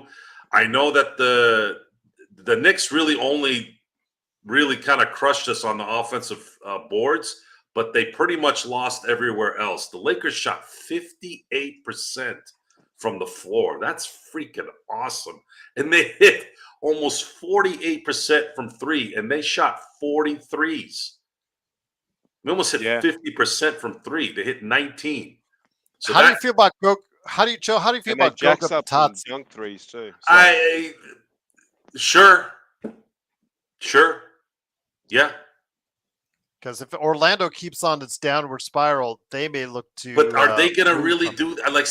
Are you going to really give up? I know Paolo got injured, and I think maybe they're thinking maybe that kind of took their wind out a little bit, or maybe they might need the second half of the season after the All-Star break to get back to a little bit of rhythm. I don't know if they're going to want to. Orlando can't tank anymore, dude. They got to play, man. They got to start competing over there. At some point, these teams have to compete. They can't always, something happens this one year, and then they all of a sudden veer out. Look, they were doing the same thing for the Eagles last year. They were going to fire Sirianni. They were saying Jalen Hurts is not a quarterback. I'm like, dude, sometimes look what happened to Cincinnati. It was kind of like how Cincinnati this year, the Bengals, they have the best statistics on the planet, but they just kept losing at the end of games. Sometimes you got to just kind of calm down and just accept that maybe this season isn't the year for you, and then just learn from it and then come back next year. I think that's what Orlando's going to do. I don't think they're going to blow anything up at this point. They'd be dumb to do that. Well, is again, it comes up here in just a few days with the trade deadline, is that the Lakers want to get anyone as far as that's going to help in a big fashion. Whether it's a big, whether it's a shooting guard, whether it's a stuff along the perimeter, anyone that's going to make a bigger impact. Getting a big guy in here is nice, but are they going to just bring in someone that's just going to be a rotation guy, or can they get someone in here that's going to make a difference? They're going to have to look to trade one or both of those first-round picks. And Mark, we saw that trade recently by Phoenix. They traded that first away to Utah in exchange for 3 firsts, which were not as valuable. But Phoenix at one time had the most valuable first-round pick of anybody that was out there. Guess who now has the most attractive first-round picks that are out there? Because in the 29 and 31 drafts, You figure LeBron Probably and AD OKC. are going to be gone somewhere, retiring on a golf course somewhere. So with Luka that, traded to Lakers? Sorry, no, there's breaking no, news. People are talking no, about Sham. Is there actually a trade going on, chat? Or there's not. He's just sorry, boys. yeah, Sorry, yeah, he's just that's obviously yeah. Go to Facebook obviously for that those didn't kind of make. things. Yeah, that face. Yeah, Yeah, yeah. exactly. I see that on Reddit. Facebook. On every Lakers group there. It's like they always have one of those guys that posts those bogus trades or Okay. bogus signings. Yeah, absolutely. So, yeah. Hmm. Shams just said Luke was traded. Mm-hmm. You know, Yeah, I'll sign off on that, chat. But yeah. Oh wait, yes, this is real. What? Luka Are you kidding me? For AD. Luka has been traded for AD. Oh wow, that is true, Joe. That is true. Boy, Oh my gosh, you were right. I'm wrong. I knew something was going on with AD. Oh Wow. my God. Talking about. The Luka. Dallas Mavericks are trading. Well, let me put it up. Dallas Mavericks are trading Luka Doncic, Maxi Kleber, and Markieff Morris to the Los Angeles Lakers for Anthony Davis, Max Christie, and a 2029 first-round pick, according to Shams. What's happened? What's Oh, happened? wait, is that a hack? Or Yes. is Luka's injured? That's a hack. Oi, I don't know. Yes. Can we entertain that? It's got to be a hack. It's got to be a hack. Wow. Wow. Man, you made it I'm sound gonna convincing there, Gerald. That's his There you own go. Shams' account, man. It's on his account, Joe. I mean, I'm going to post it right now. Now, I said a few weeks ago, the way There's no way. AD was acting, man. There's no way. I thought he was getting traded, but There's no no way. way. Right. There's no way. There's no Oh, way. this is blowing my mind. Sorry, chat. What Mark Cuban probably just pulled over to the side of the curb. Who's Shams Sharat? Oh, okay. Is that his? That's Shams Charania. Is that how you spell his Somebody- name? I just want to make sure it's the right name. That's Yeah, it somebody had to have hacked his account. But go to ESPN.com. If they say it on How long ESPN.com, ago? How long ago was that? I'm just Gerald right. convinced me for a second. Oh man, my heart stopped, Joe. Shams I don't know Charania. what's going. It's right there, Joe. But I'm Dude, assuming it's I something. can't. My brain isn't registering. I can't. Boys, My how long brain ago won't is that? work. I bet 7 you it's a minutes? hack. I bet you it's a hack. You're right. You're probably it's a bet you hack. It's a hack. It's a hack. It's got to be a Man, hack. I mean, wait, Gerald, that's the first time the bloke's been hacked. Yeah. That's got to be a hack. I don't see it on ESPN.com yet. If I see it on ESPN.com, it Oh, my then head. it is. But yeah, I don't see it Okay, yet. so I this don't see it came there. out 8 minutes ago. By this time, it should have been taken Yeah. off, right? Yeah. Oh, my I don't know. heart and my head. And what's I his had to hop name? back in here just for that Oh, bullshit. John, what the fuck please. was that? John, Hey, save yo, me, bro. Shams, somebody needs to come out and debunk this because Someone Dave call a welfare McMiniman check on also me. retweeted this bullshit.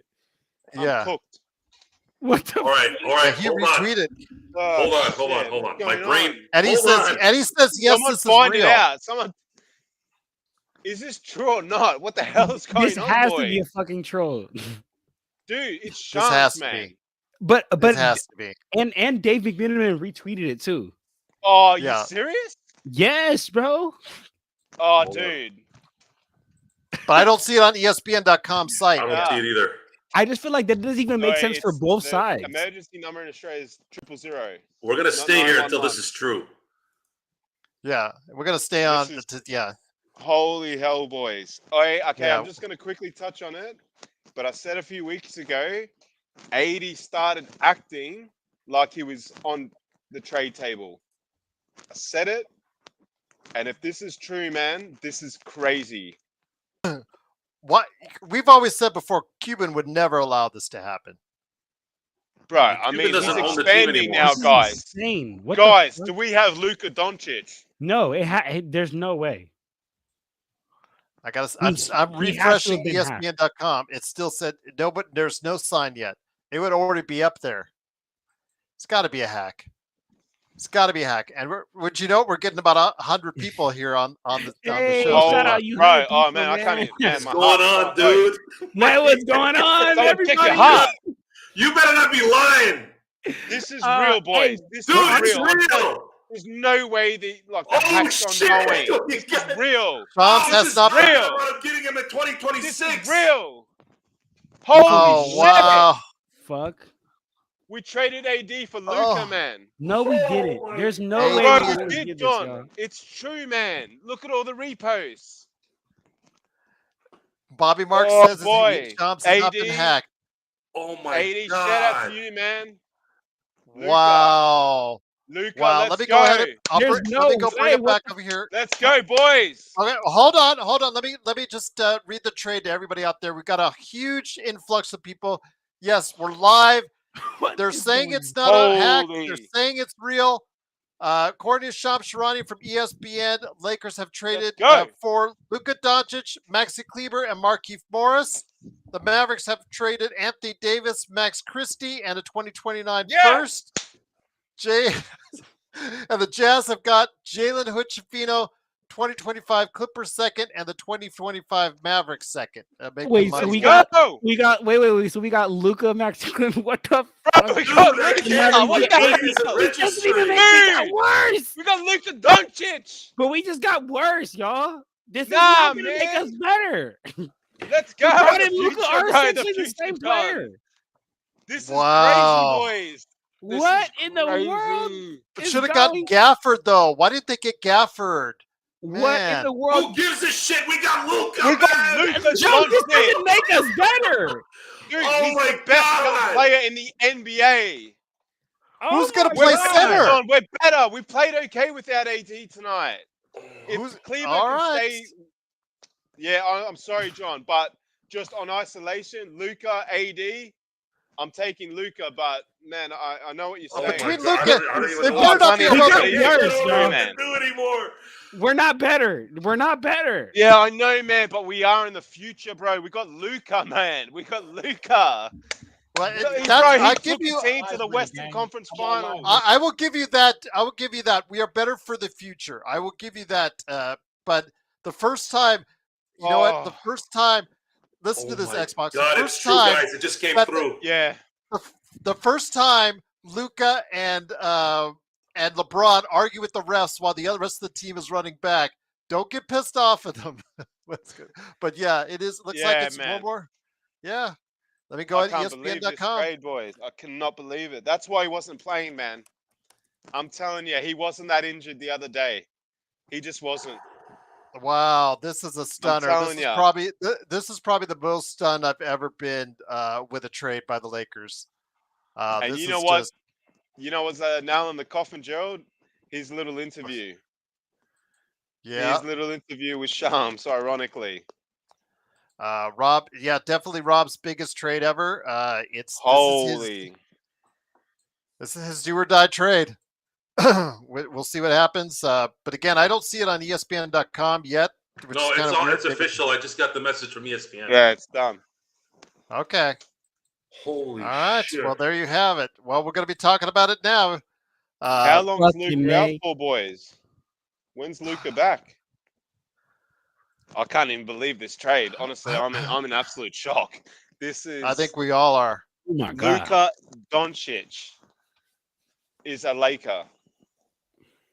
That's just Wow. like, wow. So what's the official? Wow. Damn, bro. What the fudge is going? There it is on? right there. Again, I'll repeat it for everyone out there. If it is true, which again, Wow. It's true, Joe's dude. saying at It's true. ESPN, Lakers get Luka Doncic, Maxi Kleber, and Markieff Morris. Mavericks get Anthony Davis, Max Christie, and the 2029 first.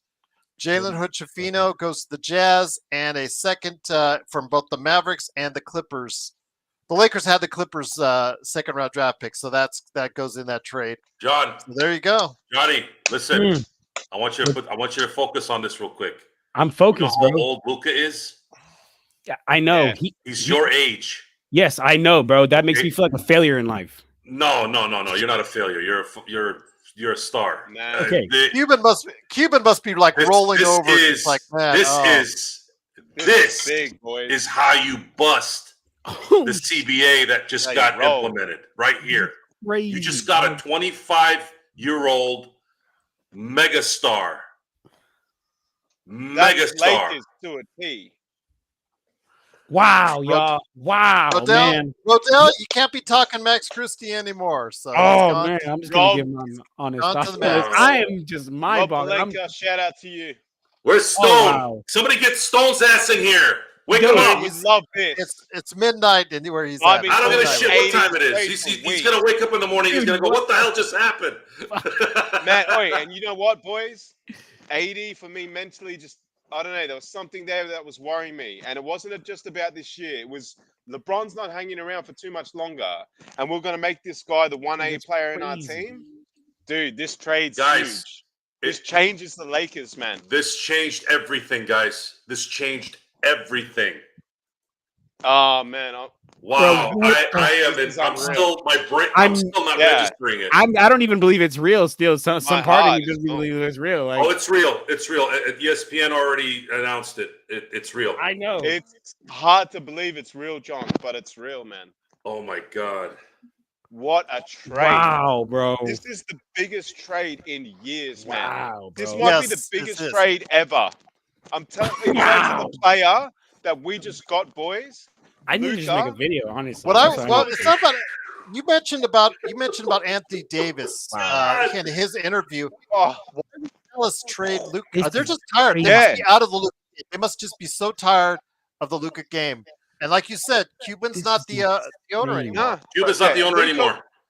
Nah, that's right. Wow. This And is Luka wants a out bigger of this market, man. world. Yes.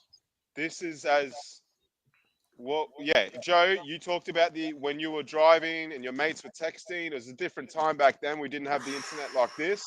With the Gasol trade, this is big, man. This I is cannot- Out of huge. this I world. can't believe we got dude. Luka, What the man. fuck? This is yo, I can't believe it. this is crazy. This is out of And, this and I'm world. sorry, that's a good trade. If That's you a break great down actual trade. players, No, that no, is not, guys. well, Doobie hates John, it. We got Doobie Luka, hates it. Luka Doncic is a top. The dude was like MVP last year, John. No, for He sure, made guys. They made But the he's Western not. Conference Finals. What Do you guys? AD Hold on, sucks, hold on, man. hold on. I'm already envisioning He's the good. complaints about Jackson Hayes as our starting center every fucking game. I'm already Hold on. envisioning it. Hold on, guys. Hold on. Remember, if you look Leave at that trade as it is now, guys, you see only one of the Lakers' first-round draft picks has been traded. Exactly, Gerald. Tell They him. have the 2031 draft pick that, or actually, no, they can trade not just the 31. They can trade Wow. something sooner because they're not bundling it Out of anymore. this So they world. can't bundle 80, any more first-round picks. So they 88. still have Out a of this first-round world. draft pick that they can go and get a center, guys. They still have a Hey, first-round. and Yeah. you boys don't think LeBron was involved with this decision? With No, he AD, for sure his was best involved in this mate, and Clutch decision, but Sports? bro, So we got to what back the him too a bit, John. fuck? That's Okay, I bet hear you. that bro. locker room was awkward then But with look at LeBron this. passing by Max Christie saying, "Hey, what's up, Max? What the fuck? What the fuck? We have LeBron James and I Luka don't are even care, man. I'm essentially loving the same player. John, Oh my fire up gosh. 2K right now, man. Update, get Doncic into the team with LeBron. Straight up, man. that's- Don't forget about AD. Oh my real god. quick. That's the thing, though. In the office, like it's like, okay, you know somebody's going to get termed, or like your manager, confidence told you aside that, hey, Oh Joe my over there is God. going to get termed. He's going to get that sent out at the end of the day, and it's like you have to walk by uncomfortably by that guy for like hours. And in this case, how long did maybe LeBron know right away, or did he, just like there's that level of uncomfortability? But yeah, wow, the man. Lakers. We had talked about, in fact, Stone has talked about for quite some time, for years, about trading AD, starting that rebuilding process. Well, it started tonight, guys, with the trade of Anthony Davis, Yeah, man. Max Christie, and a 2029 first going to the Mavericks. For the Lakers, Luka Doncic, Maxi Kleber, and Markieff Morris, and Jazz, Jalen Hood-Schifino, and 2 second-round picks. There you go, guys. I want to hear your thoughts in the chat. Proliant, I think Braun is getting traded. There's no way the Lakers to have Braun and Luka share a court. Well, remember, Proliant, LeBron has a no-trade clause. He is one of 2 players in the league to have a no-trade clause. Look who's back, Sean. We've got Luka. You got to We come got- back after this shit. Come What on, bro. is going on? Dude, what are your thoughts, Sean? Dude, my phone is What blowing up. are my thoughts? Dude. I've already ordered my Luka jersey. Yeah, straight the Let's fuck up. go. Let's go, man. This is Wow, I'm loving it, man. incredible. Hello, first of all, Gerald. My phone is blowing up too. First of all, Blowing thank up. you, thank you to AD. You helped us Yeah. land a championship, and now you Well said. probably helped us land multiple championships. Oh, what the fuck? LeBron and Luka deal is wild. Oh, man. Well, first we got to make sure he's healthy 100% before he even steps man. on the court. But Good call. I guess JJ got it into Rob Pelinka to do something, Gerald. Yeah. Well, you know what? Again, But you know something, Gerald. I just want to point something out here. For years, the man above all of us here, Joe Soro, has claimed that there was no way that the Mavericks would trade Luka to the Lakers. And Joe, you were fucking wrong. Oh, wow. You were fucking wrong. I can't believe Alright. this. There My was phone is logic behind absolutely that, going though. off. so's mine. Oh my And you God. believe that here's why you believe that. You believed it because even though Mark Cuban had absolutely nothing to do with the Mavericks the past couple of years, you couldn't get it inside your head, and I think most Laker fans couldn't get inside their head that they'd be willing to do something like this. Dude, this is insane. But here's the thing. Luka told them where he wanted to go. Yep. That's exactly right. Luka told them where he wanted to go. Yep. They made it happen, man. Well, And it was we're the live. And Our good audience on, is blowing up right now. and Gerald, good on Rob Pelinka and the Ramby and everybody for keeping a lid on this, because unfortunately Jim Buss couldn't help himself the last time they tried to make a move like this. But everybody just didn't make a peep. Wow. But again, Wow, bro. What? We're just gonna say wow for days, Dude, man. I'm getting texts from Joe's people that I haven't speechless, talked to in boys. months. But anyway, Well, maybe not Joe, but Eduardo, I think insane. they will move off of Gafford. I think they will move off of Gafford. They're not getting rid of Lively, but I think they are moving off of Gafford to someone else. I think what you surprised said again. there before, Gerald, about us keeping that other pick as well. I wonder what we do there, man. Yeah, you This have could to be get an a big incredible- now. Maybe go Yeah. get Kessler and Sexton now. Yeah, Yeah. and then imagine Yeah. that one far out. Wow. My face is hot. Well, Yeah, man. I know, I've got aircon on and I'm sweating. I don't think I'm gonna be able to sleep tonight. I got my personal on the fan. plus side, Gerald, we never have to discuss Max Christie and Maxwell Lewis ever again, JHS still remains a Laker. Dude, No, he doesn't. He Oh, no, isn't. he went to Jazz. No, he is. He went to the Jazz. He's Sean. Gonskis. Now you're wrong, He's gone. Sean Grice. I just got here, dickhead. Yeah, well, you just got holy here. shit. Green, bro. You talk shit. Let me okay, so Oh. let me read off the trade once again for everybody. It is the Lakers fast break. Truly appreciate you joining us. There was a game played tonight.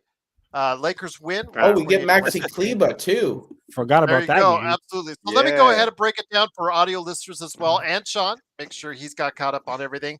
The Lakers got Luka Doncic, Maxi Kleber, and Markieff Morris. Mavericks get Anthony Davis, Max Christie, and a 2029 Lakers first.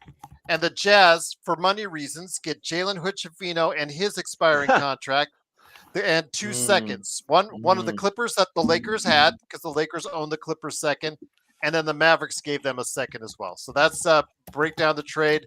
Wow, this is one of the biggest trades, well, at least of this decade, if not of all time. No, honestly, Absolutely. Gerald, this is the trade This of the is the big- century for the Lakers. Yeah. It's a trade of the century. Okay. Like, Well, when you look at the what players else? in What else? isolation, Oh, hold Sean, on. Yeah. What else would you replace it with, Gerald, in this century? Yeah. No, that's a good thing. That's a good question. Yeah, we'd have to. The Well, the only trade Gasol bigger trade. right now, boys, His is power was Anthony last Davis century. for Joker. That's the only trade that's bigger than this. Hernan, maybe the only reason. Giannis. Hernan, Far they out. probably want Max because of his age. and his contract. It's only $8 million a year for 4 years, so that's probably why they wouldn't want Gabe at this point in time. Oh, dude, I Uh, just keep looking at this line Bro, here. Lakers, yeah, Luka. and then Chris Morris is in there for money Ah. to make the money work. Morris is in there to make the money work because again, I would have asked to see if I could have gotten Gafford instead of Morris, but I think he's in there simply because of the money reasons. So Oh, Ali man. says, you know, San Antonio's going crazy right now. Watch De'Aaron Fox go. Watch De'Aaron Fox go in the trade now because of it. This could set a chain of events. This could be a wild week coming up, everyone. This is wild. This Eduardo says Max Christie literally made the contract happen with his performance tonight. There you go. Absolutely. You keep saying that, Eduardo. Absolutely. Okay. I'm sure on this they've been talking about this for hours Yeah, I don't know what and you're talking weeks, about, days maybe, days at least, if not weeks. This might have. This is something you just can't whip out, you know, like during the course of halftime, right there in the middle of the MSG. You have to, especially if you want to facilitate a third team like the Jazz. The Jazz are in trading mode. You saw them do a deal earlier today with the Clippers, and they're doing it right now. And I expect more to come from them as well, Sean. Exactly, Gerald. And there were two guys. Well, three really. Look, there were three guys who He can't be traded, Dylan. How many times do I have to say this? He has a no trade clause. There were three guys that Kobe would go to the Staples Center and watch repeatedly. There was only three of them. Can anybody name all three? Say that question again. There were three players who Kobe would see multiple times at the Staples Center. Every once in a while, he'd see Trae Young. He'd see Giannis. He'd see, I don't know, Cat, whatever. There were only three guys he'd show up multiple times at the Staples Center and watch play. One was Dame Lillard, one was Devin Booker, and the other was Luka.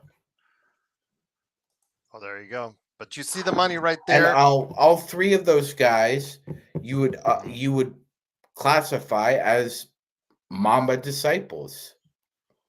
So you see right there to the Lakers, Luka Doncic, his 3 years left, but a player option on that final year at $48.9 million. My guess He's a is Laker for life now, Gerald. He's a Laker for life. Well, let me just say this: he doesn't pick up that last year, and he'll sign an extension at that point in time. Say it again, He is man. extension eligible this summer, but I don't think he'll take an extension with the Lakers. Then I think he'll wait it out until he gets the maximum amount possible. Maxi Kleber is got 2 years, this year and next, both around 11 million. Markeith, like I said, to make the money work is just on a veteran minimum. Dallas, again for them. I wonder how We Talk Mavs are feeling right now. I got to go ahead and check out their show after this. Maybe Magic, if you could email them if you can. Maybe we get them back Gerald, on the show. I'm gonna wait a couple days. They might be really pissed right now. Yeah, so. I think you know, Rel and King are a little sad right now. So I'll wait about a week or two. But yeah, you see the money how it works right there. AD, how much is left on his contract? Max Christie, and then Utah as well. So God, let me go ahead and get it back to crazy. Well, and the Mavericks. Look at this shot. Look at this shot. The Mavericks and Joe. This is for you, man. The Mavericks approached the Lakers recently and offered Luka Doncic. The sources tell ESPN. Wow. The Lakers what did I say? What did I say? Wow. What years ago with Joe and everybody Mark else? Cuban was in charge years ago. Luka, if Luka wants to go to the Lakers, he's going to go to the Mavs and tell them he wants to go to the Lakers. Kurt, you see these trades every single day on Facebook, and you get never believe this is a 2K trade, man. Yeah, this is a 2K trade where it just flukes it because the system's like, you know. And Kurt, you can't tell me you believed it at face value when you saw it either. You cannot tell me with any. Here's the thing, too. I mean, Kleber has an expiring contract. I can't believe this happened. I can't meet Joe. Joe's quiet. Yeah. This is the quietest we've ever heard Joe.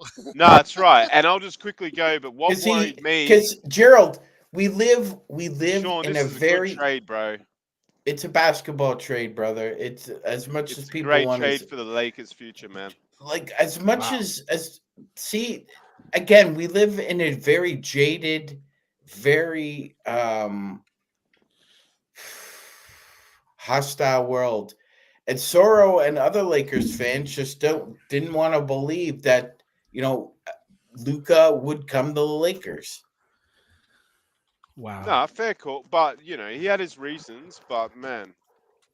Well, no, not really. I mean, there weren't any reasons. It was just that the Mavericks and the Lakers are somehow rivals, and the Mavericks would never trade with the Lakers. You reckon Like this it- trade gets done? Look, Luka probably Like forced it's the trade, ridiculous. Sean. Like if Wayne, well, again, I'll say it again, Mark. If Wayne Gretzky, the greatest hockey player ever, can get traded, anybody can get traded anywhere at any time. Yeah. And you know what, man? I felt AD was getting too comfortable, man, with LeBron. And, the way he spoke about when LeBron got the most 30-point games for a 40-year-old and rack him and stack him. And he was just wanting to, sort of appease LeBron and that, man. I don't know, boys. I personally and Wow. absolutely in love with the trade. And John, Chris Haynes got that's all we're gonna destroyed say for today. weeks. Chris Wow. Haynes That's missed all out I'm on gonna this say one. for like 3 weeks. I'm just gonna be like, wow. Why do you Chris get Haynes got destroyed? destroyed Why? because he just put a little small. Because he was trying to be that guy that was like, since Woj was gone, get the breaking news that ahead of Shams. Yeah. Yeah, Well, he Chris he Haynes got is not on the same level. yeah. Sorry. We saw that tonight. Yeah, Shams got it. Shams got it. John, yeah, he's number one now. It is real. It is real, JSJ. Or whatever It that is was. real. So Luka Doncic, it looks like it's official. He is now a Los Angeles Lakers. Hell has frozen over, everyone. Come The on Lakers. over, Luca. Yeah, let's go, Luca. Welcome Go, to it's the club, not- baby. No, it's Welcome still to the not. club. Okay, so Luka Lakers, man. one big positive Hasn't out of this, Gerald, is that it also Still some fire up. it also means that DFS enters the starting lineup now because he has played with Luka Doncic before, so it's an easier transition. Wow. For Luka to play with DFS and LeBron in the starting lineup. And then we got Rui off the bench. I don't mind the sound of that. Who gives a That's shit where right I'm now, guys? We got a Yeah, 25-year-old Joe Cook, man. mega star. 25 years old. I know. Yeah, Eduardo, you're right. You couldn't have ISO picked ball. it, man. You could not have It's picked going to this be trade. ISO ball, everyone. You just got to love it. ISO ball. And the thing is, yes, there will be those plays where both LeBron and Luka are going to be arguing with the refs while the rest of the team is going Yeah, down. You just we have know to that. get used to Absolutely it. will That's be. who they are. It's just going to be who they are. You're going to get pissed off at them, but that's just who they are. For every great shot or great game that they have, they've got their, like I said, the ISO ball, the arguing with the refs, the tees, the technicals, especially for Luka. Nah. That's just who he is. That's just who he is. You have used to, but he is someone, like Joe says, at the end of the day, you got a 25-year-old megastar who was, in some cases, on our panel, the pick for MVP this year. Eddie, good call. How many times are you going to get offered with that? When Dallas comes calling, how many times are you actually going to get called for that, Joe? And I know you're still in shock, Joe, but this is one of the few times I've ever seen you in all my years I've known you that you've ever been speechless. But if you could go ahead and elaborate words right now, what it means to have Luka now on the Lakers. Well, I'm just happy that Mark Cuban sold to, is it Edelson, the Edelson family? Adelson. Adelson family. Adelson, yes. Because this would not have happened 2 years ago. This is true, 888. And it looks like Dallas wants to win this year. And I'm glad that they want to win this year because they just gave a future multi-MVP to the Lakers, and he hasn't even hit his prime yet.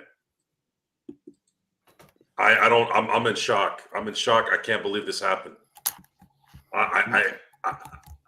Believe it. I might as well just retire from talking about Genie and Rob and all the people. I don't know anything about basketball. For now, we will stop. We will stop at the organization. Seriously, I know nothing about anything anymore. This is it. I don't even know what to say. I really don't. This is.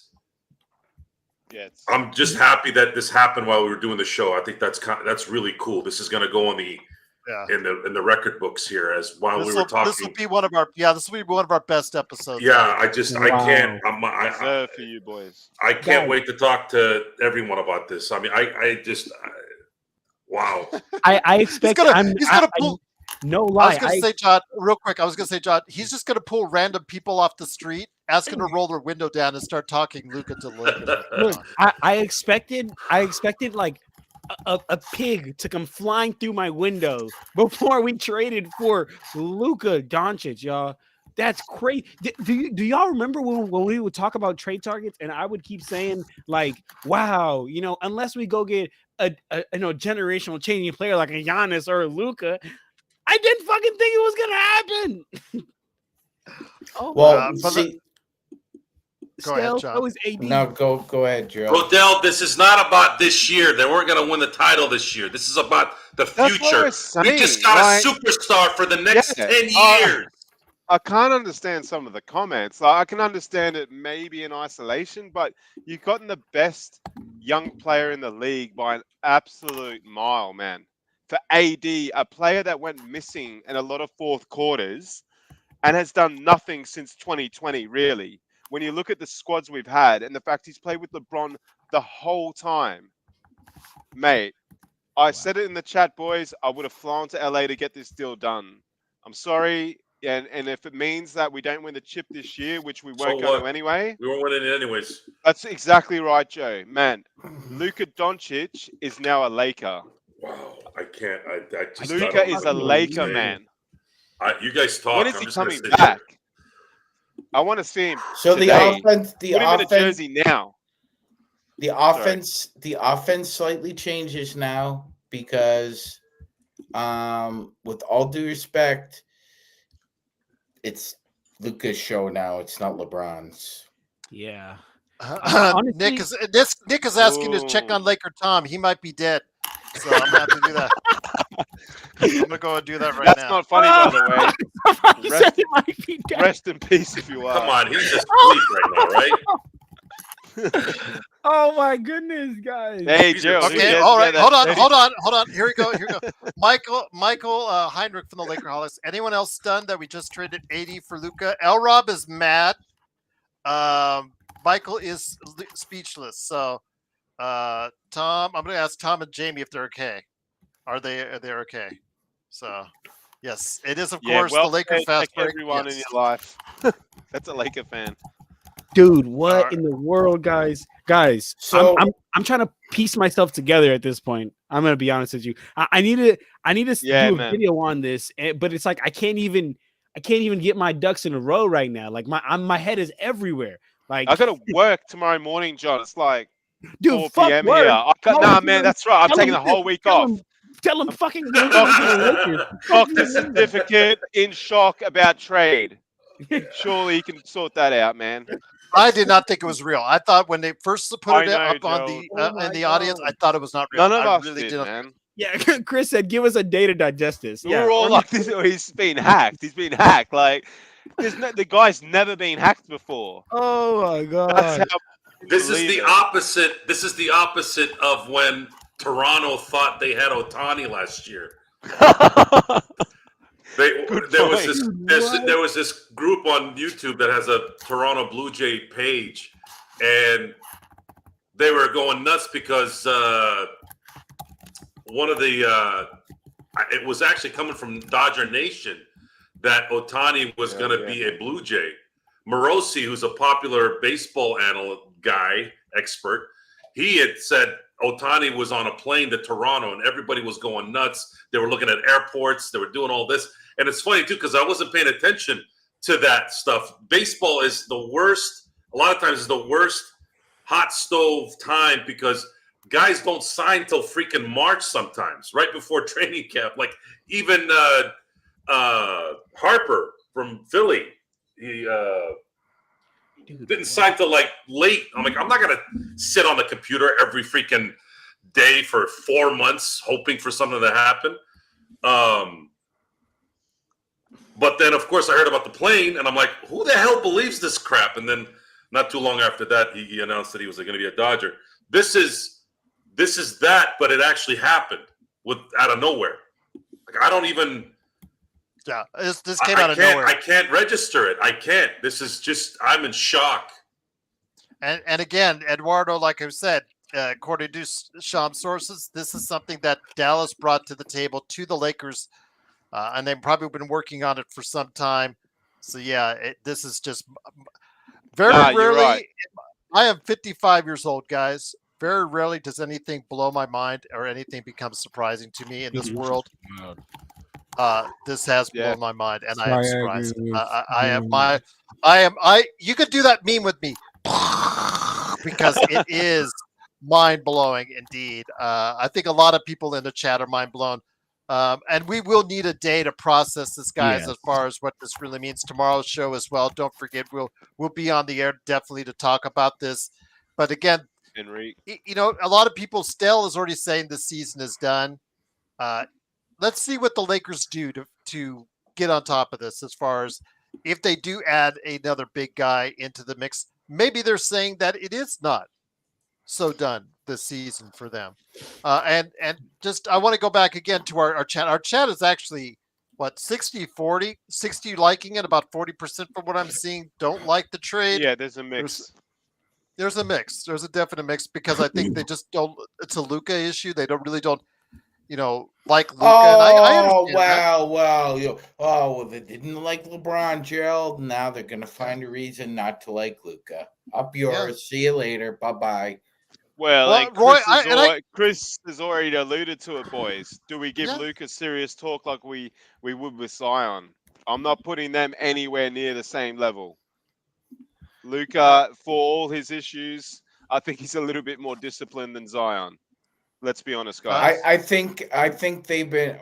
You could say that, Mark. They've been angling to play with each other, so it would not. Oh, sorry, boys. Okay, sorry. It would not surprise me. It It would not. Yeah, it would not surprise me if Zion says, "Yeah." He's Zion staying is legend. Good, but yeah. Zion would have to prove. Sorry about that. He'd have to verbally guarantee that he's going to focus on basketball, which I don't know if I could trust that. They've been talking about playing with each other for years since Zion first got in the league. So Okay. Yeah, Man, he looked legend. good in an interview I saw yesterday, Gerald. Sorry. Yeah, no, I was just saying because Legend's asking. According to Shams, they traded AD to the Mavs to give a win now chance, which I don't know how that gives the Mavs a win now chance. They now have 3 7-footers on their team. For size wise, that's great, but I don't think that now that if they're going to put a lot on Kyrie now, if that's the case, you have to bet a lot on Kyrie if that's the case. So Mavericks, good luck on that good luck to you. You're irrelevant. Yeah, we got to get the We Talk Mavs guys on just to talk about that. But so is Braun possibly asking out or staying?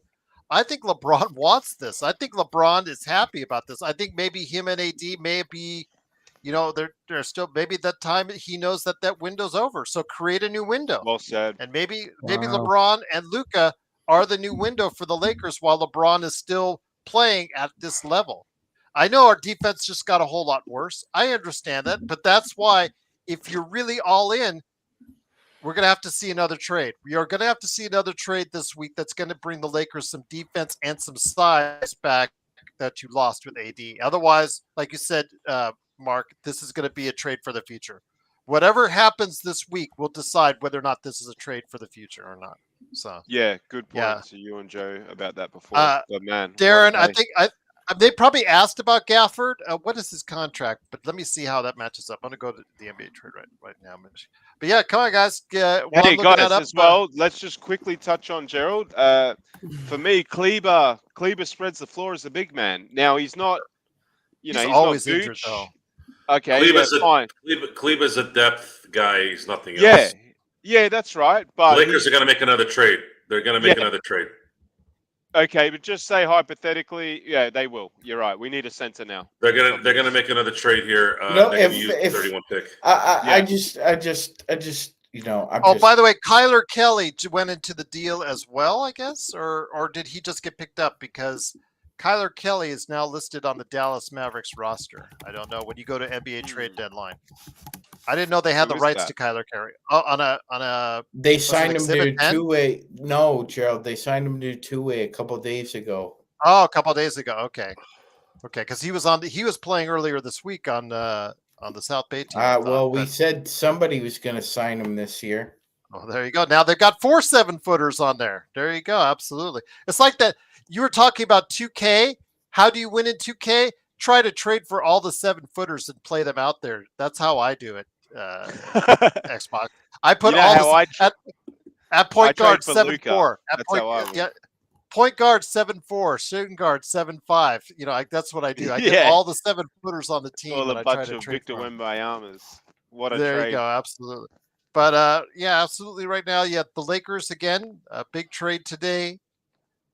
Daniel Gafford was 13. How much was Maxi Kleber was 11. So you're right. Yeah. They could have done that, man. I would have asked for Gafford.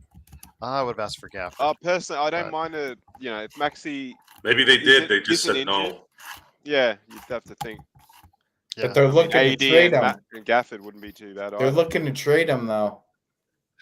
Dylan, we're going to see how it works with LeBron, but you guys wanted LeBron to play less minutes when Luka gets back from that calf strain. We're going to see hopefully his minutes, reduced, because I said it on the show tonight on playback, guys. Did John leave?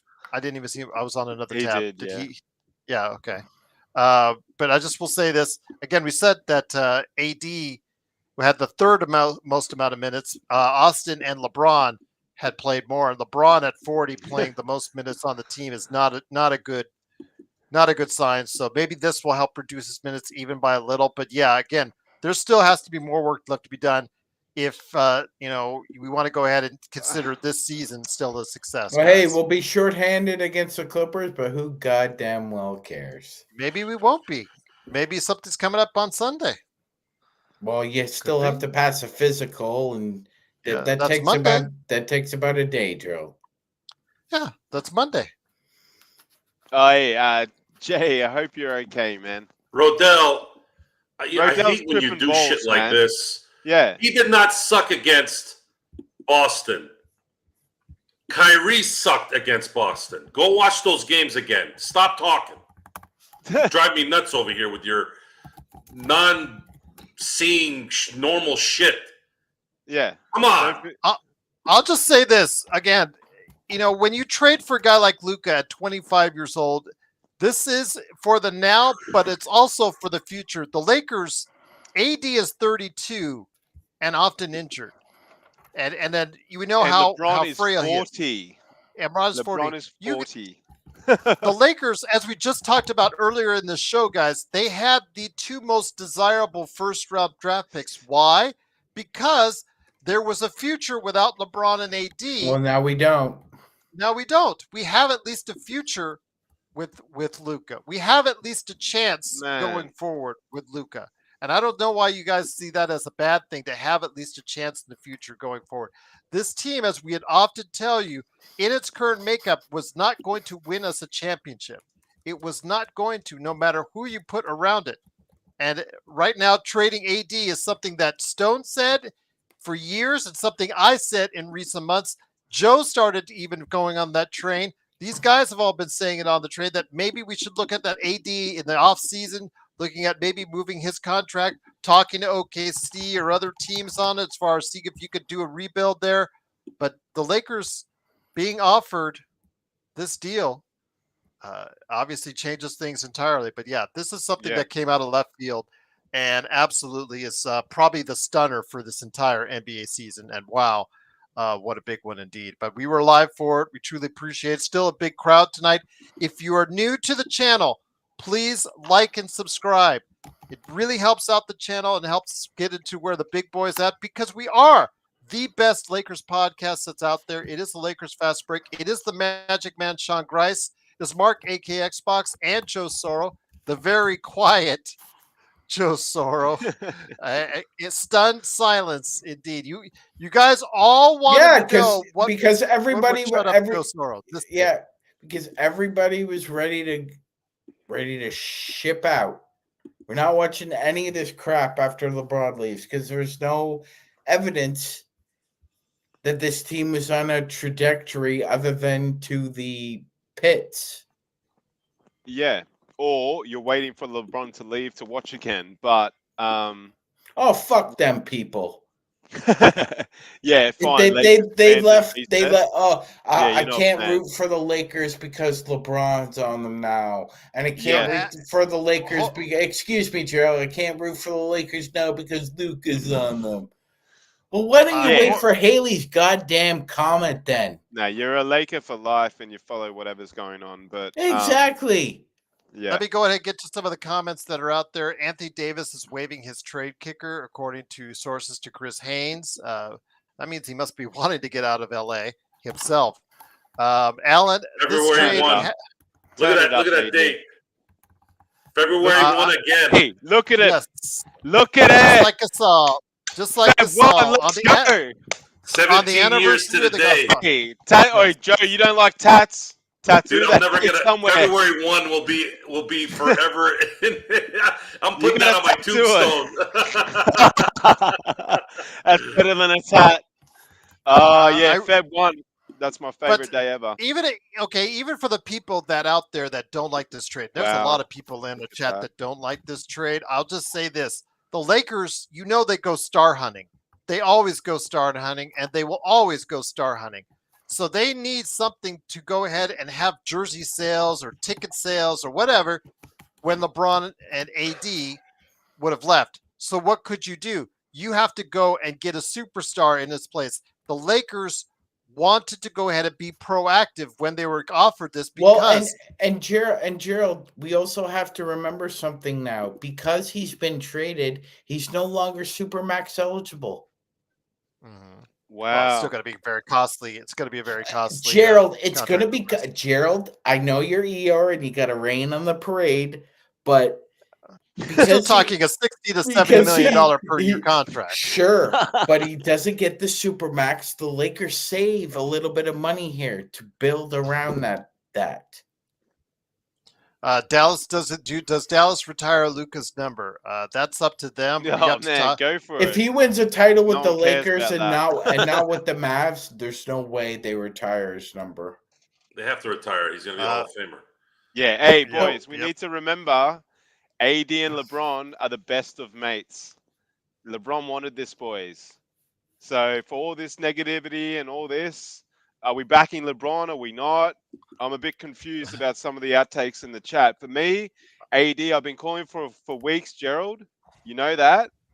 And we got the best trade in the world for it. They've already got the Photoshop going on with Luka. Let's They've already go, got the baby. Photoshop going. Yeah, they already got the Photoshop going on with Put with Bronny in that Luka. photo for all I care right now.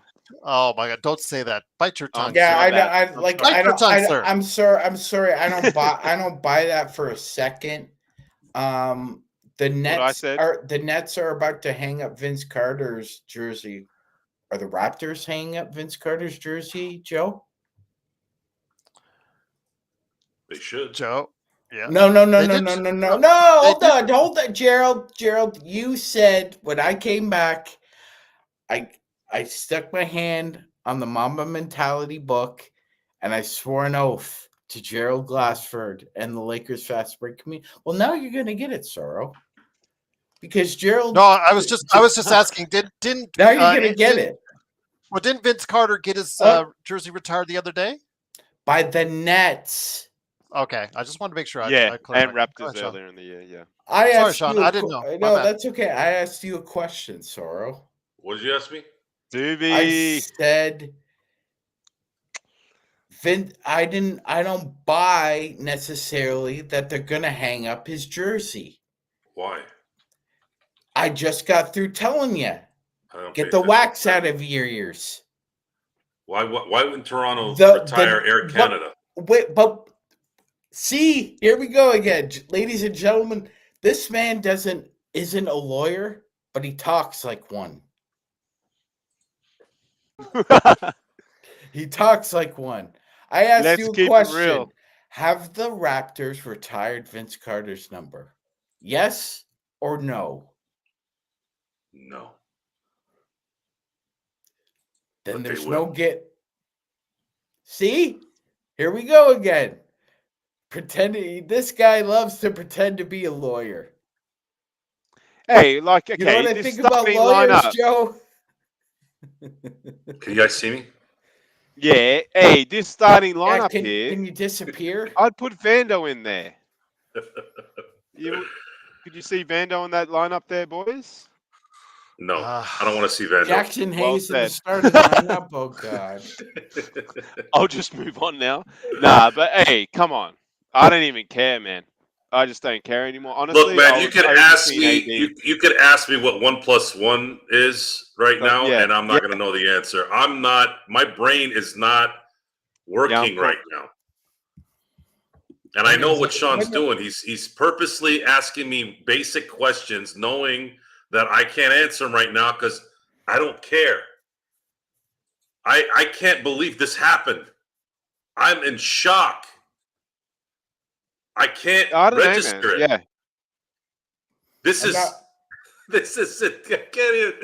I don't even know what to say. It feels surreal, man. Oh, you know what, Joe? Just so In a good way. we're in the same reality. You know how we can check? You can take your headphones off, turn around, run into the wall, and that way we know if you knock yourself out, Sure. we're in reality. Is that a test? That was funny, Sean. What a day. What a day. We beat What the a day. Knicks and we traded AD for Luka. By the way, That's guys, wild. man. I wanted It's to. as good as it gets. Joe man. looks like he just got gloves slapped in the face by a Frenchman. I want to say something so that this is even funnier. Gerald, I'm going to send you a link. Just so you guys know, even if in my shocking state, I still know what the hell I'm doing. Gerald, Yeah, I don't know, man. We gotta who knows, Joe? Dude, guys. I want you to put this up, Gerald, please. Talk to me. Go ahead, Gerald. Put this up for Mr. Grice. Dude, what the fuck? I just made a video on this. And honestly, in my video, guys, like I was just rambling the whole time, John. No, I legit. I want you guys to watch it. My video was like rambling, like because like what Joe said, I don't even think my brain is working like the proper way right now. Like I feel cooked, man. I was just like, yo, like this happened and that happened. And I'm concerned about this, but this is good, but that's bad. And I'm just everywhere with it. Well, y'all, like, what the fuck, man? Gerald, has anyone actually checked on Laker Tom? Has anyone? I did. I've received no response of you. Oh, that's concerning. Oh, it's not concerning. He's just smoking a lot of weed right now. Sorry. Honestly, Jamie and Laker Tom have not responded. Jamie and the Lakerholics have not responded. The main Lakerholics have not responded. No doubt, Jamie's one of the 40%. I can't wait till the next time he's Hi, on everyone. here complains about Luka. G'day, Danny. Sean, what time is it for you, man? Hi, guys. Hi, John. I'm Hi, fine, John. man. Okay. Hi, bro. Shout out to you, Sean. I'm fine, man. I usually get booty calls around 4 or 5 anyway. So. Oh, yeah, my bad. So, yeah, you're up for a few more hours. Sean, that's always my issue, too. Hey, Sean's booty call is going to show up, and then Sean's going to be like, dude, fuck that. You got to Why are you wearing the AD uniform? He'll ask her if Vince Carter's jersey was retired in Toronto. Oh, my God, dude. I'm mind-boggling. I'm honestly posting. Gerald, put that article up. You know what I'm going to do? I'm going to show her a picture of all 5 of you guys and have her rate you. Can you guys hear me? Sean, that's what I'm gonna do. You do know that they're retired his jersey, right? And I'm gonna start with this bro up here. You do know that they retired in Toronto, right? This woman is German. It's the Raptors. I'm not talking about German women. I'm talking about jerseys. Very harsh. Jerseys in Toronto, not German women. And I'm gonna get her to describe. Bro, can you hear me? I'm gonna get her to describe Joe Soro in German. Yes, we can hear you, Danny. Okay. Yes, Danny. There you go. What is that, grade, Mr. What is that, Mr. Know-It-All? Huh? Yeah, I was there. Hasn't happened yet. Hasn't happened yet. That's what I'm saying. Wait, Sean, it has a few weeks ago. Yo, what in the world, y'all? Like straight up, y'all. Yeah, I saw that live, man. Yeah. What? What? Vince Carter spoke well.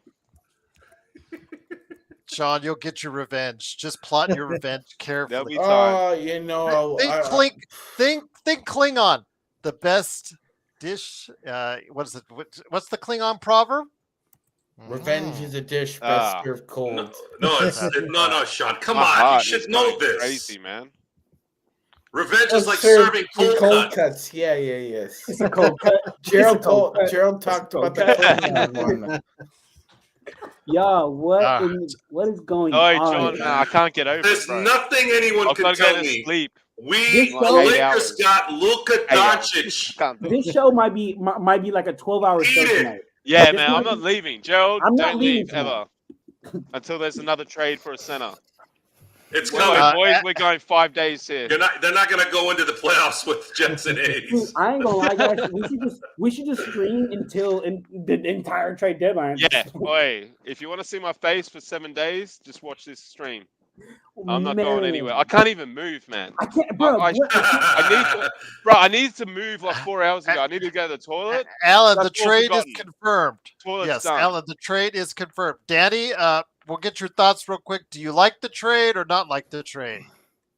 I love it. Let's go. All right. See, there you go. That's what I'm There you talking go. All about, right. Danny. All right. Man. Yes, but it is official. Everyone Well, is staring at us in a weird way. the trade. No, well, stop staring.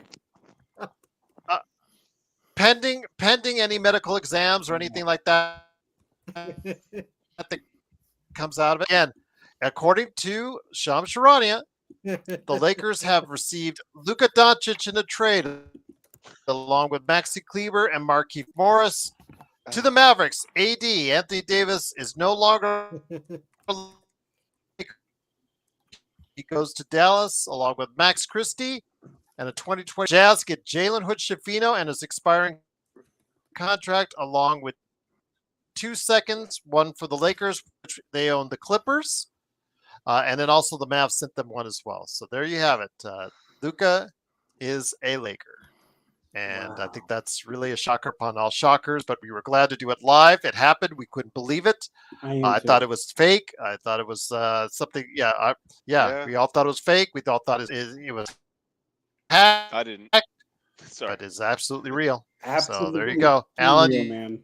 you asked me It's real. 3 baby. times in the chat. ESPN is reporting it on their site. Three times in the Reporting chat. it. Oh, It wait, is Alan, real, he's bro. still asking if Alan, the trade dude, happened. do It happened an I hour don't ago, think Jay. there's no way it's real. Alan, do the same thing. Do the same thing we recommended Joe Soro do. If you don't believe it's real, Oh, you guys. take off your headphones, whatever you're wearing. Run straight to your front door. I got Your head no, down. that's tonight. Oh, And as soon as you knock yourself out and you come to, you're gonna go on the internet and I'm see going to that. knock you out. and Hey, I'm gonna and see John, that. I'm gonna I'm run not. to the light. I'm not. Yeah, run to the light. Yeah. I'm not suggesting to I'm knock not talking Yo, to the- Joe, I'm talking Joe, to go Mark. outside. anybody Go Yeah, ahead else. and Sean. scream outside. Yeah, Who's that's that right. guy? I didn't say What? knock you out. I said knock yourself I will out. knock you out. I said it. Punch yourself. I said it. You didn't Oh. say it. I said Choke it. yourself. Choke yourself. No, Joe, go outside. Choke and scream, yourself. Luka. So good. dude, That God. is a lot. Not with your hand, with my hand, numbnuts. Sub a member if you can. What a I day. can't even believe it right now, y'all. Good day So to be yes, a it Laker, is boys. confirmed. Luka Doncic is now a Los Angeles Lakers. And I'm Did bringing you- back LA gear. Did your parents have any kids that lived? Oh, YYC, these two will always. These two. Hold on, They're going YYC. crazy. YYC. These two will always be violent to each other. They always be violent to each other. Doesn't Yeah, matter. but they love each other. Like If brothers. you say so. Like If you say so, brothers. Mark. Yeah. Rodell hates Like the sisters. trade. There's several people. Darren did like to trade. I don't think. There's a lot of people. The that chat's going that- off that- on the that- Guys, trade. I have my This is Lakers cup yes. also. Insane. I don't see it. Yeah. Well, I just don't see it. Gerald, if there is a contingent who's not liking their trade, what's the general review about why the trade is so bad? What's the general theme? It's the Luka? People individual. thought that It's the Lakers had Luka. a chance to win it Yeah, this year. it's Luka. Yeah. It's Luka. the fit. It's Luke. Yeah, it's right. Yeah, that's the fit. People saying here we have Austin and Luca in the same team. Man, forget all that. We got Luca. Fuck it, man. You know what? Hey, can I say Luka. something real quick? Can I say something? Because I ain't gonna lie. Originally, that was my thought. Originally, I was like, bro, like The fit and shit. Yeah. like you LeBron and Luka are essentially the same player, right? Like Yeah. just one is a lot older, one is younger. But man, like, you know, as I was doing my video, and shout out to you, Joe, because Joe said, like, John, like, you know, how old are you? And I'm thinking, like, fuck, Yeah, like, man. I'm 26 and shit. But fuck it, like, we just got fucking a 25-year-old. So, like, essentially, we just reverted the clock back on LeBron and put this nigga on the Lakers and said, fuck it, like, now you with us Sorry. from when you're 25. And I'm sorry for the profanity. I'm just so Don't ever be sorry. mind-boggled, bro. Like, I'm The just only one that should be sorry is Well said. Sean Grice. Everyone else. but listen, hold on. And Joe, I want to give you a shout out because at first I was tripping on it. I was like, yo, this makes us worse. But you know what? You know what, bro? Fuck it. We weren't gonna win the championship anyway this year. That's what we said, John. Go What we outside said, and scream man. Luka. Holy And you know what, guys? We might win the chip now. You never know with this bloke. holy You got a special shit. I mean, player. it creates a whole different at a matchup. prime It creates a age. whole different matchup. It does. You know what? But you know, you look at it. DFS can now start. Rui can go to the bench. LeBron can play with Luca potentially. You probably can't have LeBron, Luca, and AR, but I don't even care, man. I just want to see the bloke in a Laker uniform. And This is a wow. man, I haven't bought a Laker uniform. Obviously, you boys know I've got the Kobe one, and I got a Power one. Luca, you're up, bro. You're up real quick. I'll be getting yours too, man. I have my Thank you. LeBron Thank you for jersey coming on. to the club, Luca. Yeah, I need to get a fucking Luka jersey, Thanks. dog. Yeah, I we need do, to get man. a Luka jersey. Thanks for demanding the trade to the club. Yeah, Zach, Zachary, long there's a posting. reason why it's been long. Yeah, as Zach, you and it's gonna understand, keep going. Yeah, that's right. Oh, we were this, going this on is for 5 more crazy. I days. mean, because again, the Lakers, they do win 128 to 116. They're in 5th place in the Western Conference, but the biggest news of all is that the Lakers have traded for Luka Doncic. And again, wow, all the stuff that, Joe, again, Aaron? very few things in life bring Joe to stunned silence, and very few things on this planet will surprise me. This surprised me. I don't think I have been this surprised in probably about a decade. This is just wow. Bro, This is Mark, absolutely. I have my cup. I just could YYC. Love it. Yeah, absolutely. I thought it was fake. You Love guys, all of you guys thought it was fake out there. When Bro. when the people in the chat started posting it, we thought, oh, it's fake, it's fake, it's fake. And then of course, I didn't. Bobby Mark said, no, this is not a hoax. This is not a scam. This is not fake. He's telling the truth. And it was like, wow. He Bro, hasn't been honestly- hacked. When honestly, John, when guys, you said Dave McManaman reported it, man, that's when I knew it was a lock, man. Me too. So look, so right when like I hopped off, I did my game recap, and right when Yeah. I finished, my brother had called me. He's like, "Yo, bro, did you see that?" I'm like, "Yeah, I saw." us Yeah, my hit bro's 19 calling me threes." too, man. Right? Yeah. I'm like, "Yeah, I saw us hit 19 threes. What do you mean?" He's like, "No, Luka got traded to the Lakers." I'm like, "Man, Yeah. cut that shit out." I'm like, "Man, get off my phone with that shit." And then I'm like, "Man, get off my phone." And then he's like, "No, it's real. Like, look, I'm gonna say your thing." And then I saw it from Shams. And then once I saw Dave McMillan retweeted, I was like, Yeah, hey, bro. this is not cap. And then Bobby Mark said he didn't get hacked. Oh my Yeah. God. Shout out to Dave McManaman too. He's going out with that Malika Andrews. Mad Joe, respect to Really? him. Joe, stop Hell trying yeah. to troll me with jokes. If I wanted a joke, I'd follow you into the John and watch you take a leak. Oh, you, Gee, wow. you wouldn't have Got known you we've there. been traded. We traded. Got him, Sean. We won tonight. That The Klingon. banter you between got- these two. I'm gonna call you the Klingon. There you go. Absolutely. 'cause Wait, what did Sean say? That was surf cold. Yeah, even better, Joe. Oh, he's acting like Sorry. he didn't hear it, Sean. Yeah. He's being the adult. He wouldn't yeah, say it if that's- I was in the room. Dr. Nukes. Well, you know what? Now he's got lots of centers. Oh, wait to Yeah, see Dr. that. Nukes. Now AD has a lot of centers to play alongside, and they're going to Yeah, go. well, now I if he guess misses all in. games, fuck Yeah, it. he can play with himself for a week. Yeah. They've got He could play Kyrie, one Clay. game a week. yeah. Yeah, they're now Whatever the he wants Dallas. to do. Thanks for 2020, bro. See Well, ya. you know what? All you can say now is they're called the Dallas Old Mavericks because man, they're almost all of them are like over 30. That team is They're yeah, that old. team Yeah, is they're gonna talk blow it about up. a win now. That's a win now team because if they don't, This is not that about team's this year, folks. I don't know how many times I have to say it. Lakers were not going to win a championship this year, no matter how much you wanted to wish it. This is a future decision that just shifted in a huge way. Oh my The god. league. Yeah. This shifted the league again. The Lakers shifted the league again. It's not going to be this year unless the second trade that they make between now and the deadline is a trade that maybe might shock us again. I don't know. I'm not going to say that it's not going to happen at this point. But y'all got to wake up.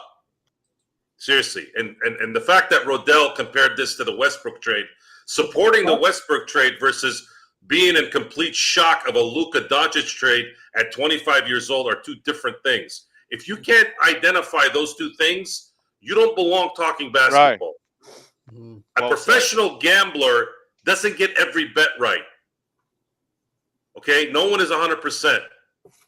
The reason why I said that there was no chance that Dallas was going to trade Luka to LA before was because that sniveling little bitch owned the team, which was Mark Cuban. Last year, all powers went to the new ownership. And here you are now. And part of the reason, too, still was the Supermax is a big deal, guys. A lot of people want that money. And Luka had another year to get on an All-NBA team next year before the 2026 option year. And I'm sorry, and he's in Texas, too, so you get even more money over there versus going to L.A. It just wasn't going to make sense. Well, looks like Doncic doesn't care about money as much. Otherwise, he wouldn't have Guys, said my yes. telephone is blowing up. Yahoo.com. Lakers trading for Luka Yeah, we know, Doncic. Danny. Yes. We know. I'll Yes. just Yes, say, Danny. Australian website, Joe and Gerald and the boys, news.com.au. They don't talk anything about NBA basketball. The second leading story on that website, news.com.au, an Australian website for news, not sport, news, political news, etc. The second story is this trade. It's as Dude, big as it gets, boys. This is honestly, I mean, I might get canceled for this. This is bigger than that fucking airplane crash that just happened. This is fucking insane. You know, From a like, news story, Hey, John, this is huge. This will be on Australian news channels tonight. This is an absolute game changer. It changes the NBA. We've got a European star too, guys.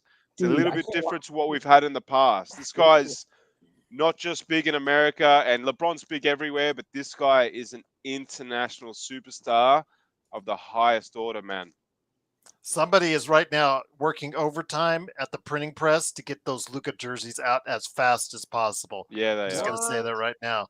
But I do want to mention from Shams Charania, he just posted the deal materialized in the shadows. LeBron James had no idea this was coming, supposedly. Anthony Davis Lucky had no boy. idea this was coming, supposedly. And I'm told Luka Doncic is still stunned about this trade. So there's you no take that way. at I face bet for value. Mark Cuban. Look, I think in my opinion, like the same way that we said, you know, this doesn't happen without LeBron's approval. This isn't a little halftime whip up. It's the same thing with Luka. Like I said this, like the only way a star would come to the Lakers is if it happened the same way that AD happened, where it's like I want to go to the Lakers and the Lakers only. And shit, maybe Luka said that. Like that has to be. Yeah, there's Oh, reports man. saying that he didn't demand the trade though, and the Mavericks sort out the I guess Lakers. Mark So who knows Cuban- what to believe right now? Yeah, The Mark Mavericks. Cuban wanted it. Yeah, I think No, Mark Cuban wanted is it. no longer. Danny, Mark Cuban no longer owns the team. Oh, Mark Cuban would have. wow. Mark Cuban, if he owned the team, would not have made this He trade. said, "Oh He wow." would never trade. He would never would have traded Luka to the Lakers. Absolutely over his dead body. But he no longer owns the team. There's a new ownership in the place, and I think you guys are right. If it was Dallas that actually pursued and told the Lakers they were like to go ahead and talk about Luka as a trade, I think it's because they saw the writing on the wall as far as trying to have to pay him that super max and seeing maybe they don't want to afford that. We'll see how their team Oh. shapes up over the years to come. If their team tries to stay under the tax, that will tell you all you need to know about what went on tonight. Wow. Go ahead, Sean. Let me bro. get you back Sean, on. you're Sorry. on Go Sean, ahead. you're on mute. And this is the important of the word worth, Gerald. You're worth what somebody's willing to pay you. The Adelsons are worth somewhere in the range of $70 billion. They've got more money than God. They've got more money than the Bus family will ever have in 12, 15 lifetimes. And they don't want to pay him the Supermax. Mhm. He said more money than Khan is insane. Yeah, it just looks like right now something we're going to have to go ahead and keep following up on why that happened. But yeah, we got him now. Luka Doncic is a Laker. And it's just something that, again, has surprised us all. This is probably the most surprising trade I have ever seen in my Crazy lifetime, trade. or at least one of them.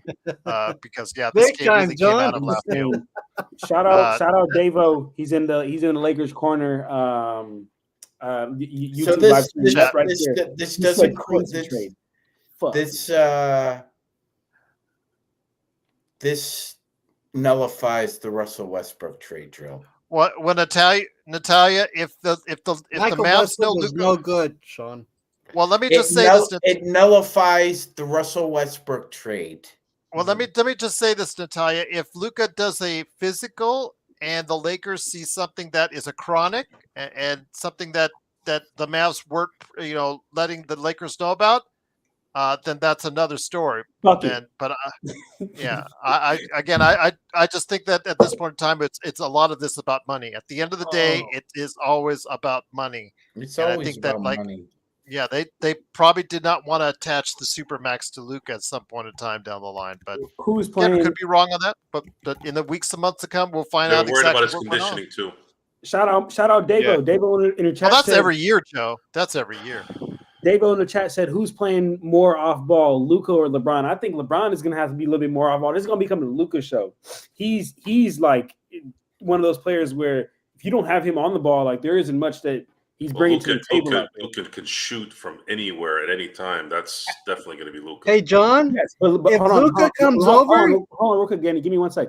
Yes, Luka can shoot from anywhere. He's But already Luka's coming, Danny. Yeah, I know. Luka's best. Guys, let John talk. Lucas, pulling yeah. Go ahead, Let me Let finish. John talk. Let me finish.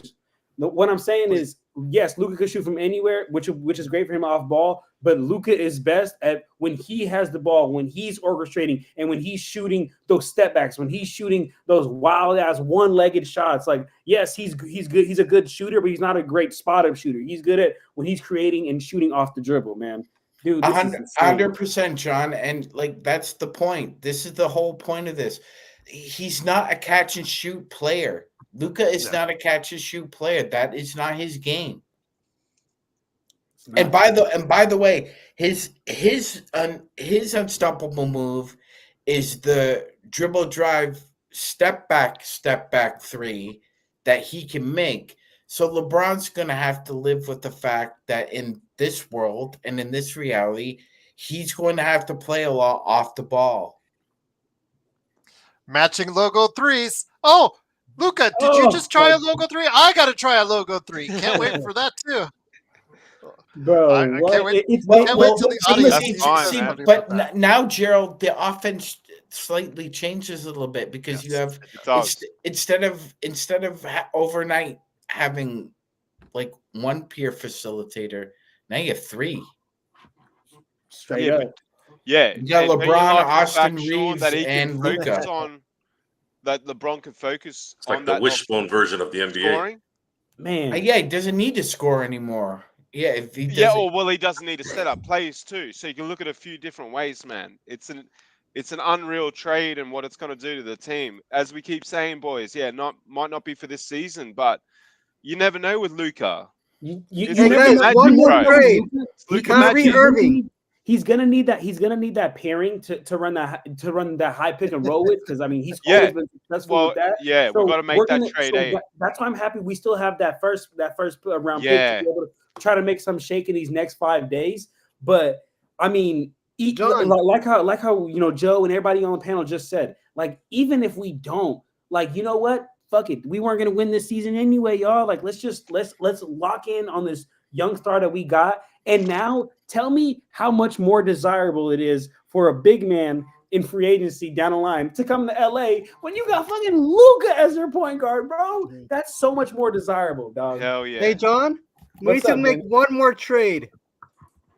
Kyrie Yeah. Irving with Hey, and don't undersell Doncic. what LeBron can teach Luka, boys. Wow. I'm so Danny, I think Dallas is That's going to passing keep the baton. Kyrie because shout out my That's boy who they're David, gonna- man. My boy David is they're- in here, man. That's my dog. they're We be gonna- hooping together all the time. they're crazy. gonna try and go ahead and make a run with what they have with AD and Kyrie, Danny. So Dallas, I think, is gonna probably try and do something to move Gafford. Would be my guess. I'm sad again because there was only a $2 million difference.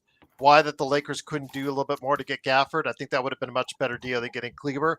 But again, we got Luka. We've got a superstar for the future. We had talked about, and some of our panelists, when we at the beginning of the season asked who would be the MVP, some of our panelists said Luka. Luka in Vegas was one of the top 5 choices for MVP this year. Okay. Tell me, guys, out there in the chat, who is it we're going to get that is going to come here with that kind of level of ability? We're just going to luck and hopefully we fall into another trade, or we're going to maybe hope for Giannis to come here, or are we going to be able to go ahead and draft the next superstar and hopefully maybe maybe that will happen. You guys are just reaching there. When a 25-year-old superstar falls into your lap, you accept it. And for a guy that, again, with AD, who did so many great things for us, thank you so much for everything you did, AD. I want to go ahead and make sure that's mentioned as well. Anthony, truly appreciate you bringing us home with that trophy. Thank with you, the Anthony. 2020. Yes. But thank you, this future team Kevin, got too. younger, and eventually I think it'll get better in the long term. And because, again, the Lakers have to look beyond the LeBron era, and I don't think you guys are seeing that. You guys are looking like at the now and not just for the future as well. Hey, Ruff, at this point, shit, I wouldn't put it past the Lakers to pull some shit off like that. Hey, Joe, say something. Joe's quiet. Joe, let me see. Good basketball conversations for sure. Appreciate it, David. He said my boy David said he's an OKC fan. He's low-key jealous. You don't got nothing to be jealous for, brother. Your team is securely at the top. you got You can be jealous. They haven't won anything. youth, talent, and 100 draft picks. You guys are set. You guys are set for the next decade David. to be contenders. You got to still win. Rodell says he is good at 25, but will he be washed I'm at sorry. 28? Riddell's losing it, man. Rodell At is what point done. is this I'm done with guy- Rodell. At The what point Riddell he is positive gone. about anything. Joe, Rodell put doesn't some in the exist box. anymore. What do you When he want? compared Westbrook to Luka, that was it. I'm done. Yeah, well, fine. When he made those statements during the summer about us and about how we would only prefer certain players because of their skin color, that really, that was just really out of bounds. And people saying stuff like that that's uncalled for. So, it is Well what it is, said, man. Rodell. But yeah, it just absolutely, it's just a horrible way to go as far when you go that route. Alan says, please create a YouTube short at Joe Sorrell reaction meme.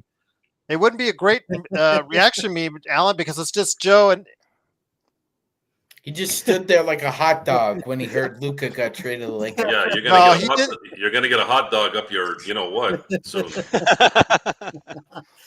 I'll see what I can do. I got to make a lot of memes up here, videos up here. I might not sleep maybe tonight. tomorrow I'll do that. But yeah, man, it is I'm right now. reading Days, man. thousands of things before I go to bed tonight. That's for sure. It's Saturday. Don't Yeah. think I'm gonna go to bed tonight. I'm gonna be See, doing that. It's again, only February. I won't sleep until at least June. our audience is all divided, guys, because a lot of people. Hans just came in here, says that that's a stupid trade. Doobie, it's divided, Rodell. but there's a lot of negativity, Gerald. There is a lot of negativity towards the trade. It might just be a knee-jerk reaction, and we haven't seen it in flight. But I don't The only- care. the Anything only- tells me, man. Unless Well, let me happy. ask you this, guys. Hold on. How Sorry, many Sean. times has this channel been called negative Nancy's, Debbie Downers, Yeah. all that stuff? All the How many time, times have Joe. we thought you guys are just, you bash all this? Yeah, you know what? Where were you guys when we were Yeah, well said. 22 and 28 with Russell Westbrook, Wes Matthews, the old farts and the Expendables in the NBA. Where were you guys when we were watching them lose to Detroit and lose to Cleveland in 22 in 22? Where were you then? You weren't on here, but you were calling us negative Nancy's and that. Meanwhile, we were the only ones who showed up after losses. And last year, where was everybody? You know, this channel should be continuing to grow. Mm-hmm. And it's because we keep showing up in wins and losses. And we've been waiting for a move like this for a really long time, because this move also means that this channel is going to grow now. For sure. That's what it also means, guys. And you know what? If you want, if it gets too big for you, or you think we become too bougie, which I don't think is going to happen, Gerald, because you know what? We are who we are. We're not going to change for anybody. But be happy for us, guys. If you're not happy for yourselves and you're not happy for the Lakers, be happy for us in this channel, because we've been grinding on this really, really hard. For a long time. And a move like this only helps us grow. Mm-hmm. And I'm sorry if you guys can't see the forest for the trees, but it's going to happen. And it should, because we put in the work.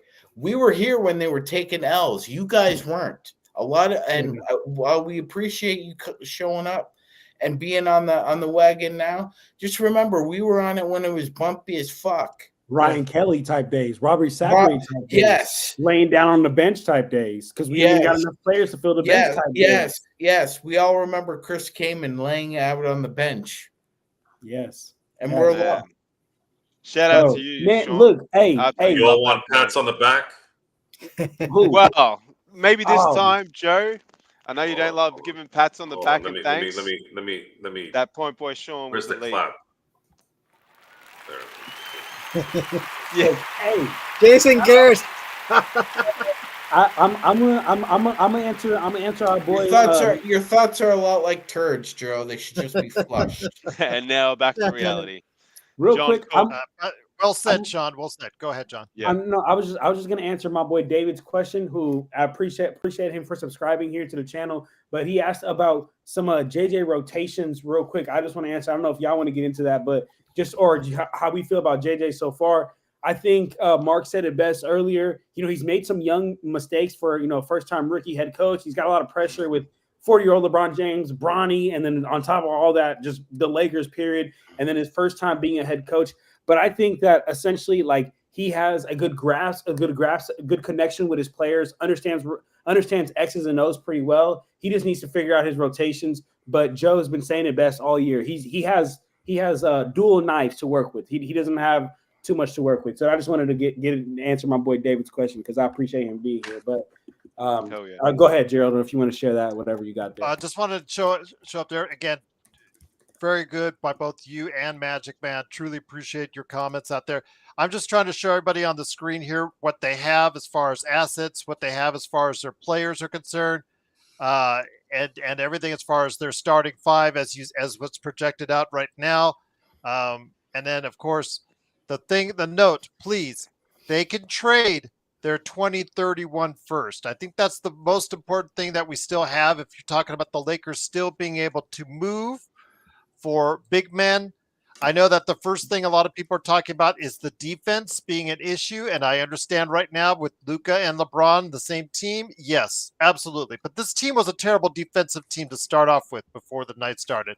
They played great tonight, but haven't played so far great as a team, as a collective throughout much of the season. When you're in the bottom 10 in defense with AD, maybe it's something you need to look at. Now, again, they have another first. They could go ahead and shore up that end, or at least try to make an effort to do so. So let's get back to it as far as the trade offers are concerned. I'm going to start with Mark.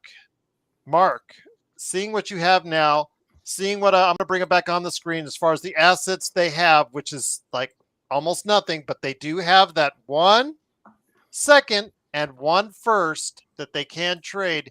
Your thoughts on where they go from here on a trade? Well, yeah, I mean, look, and I'll let the guys that know a little bit more about how the cap works talk more than myself. But yeah, we've got to get a center, and I think Joe alluded to that earlier. John, yourself, Sean, Danny, etc. You know, adding a center now to the team and a starting center, guys, and I'm not going to talk about the cap in like I know it like the other boys do, but just say it's one of those names that we've floated around earlier. And I'm not sure if that's possible anymore, but let's just say it's Valanciunas, or if it's Vooch in particular. Maybe Vooch is too far, or is it Capella that John mentioned?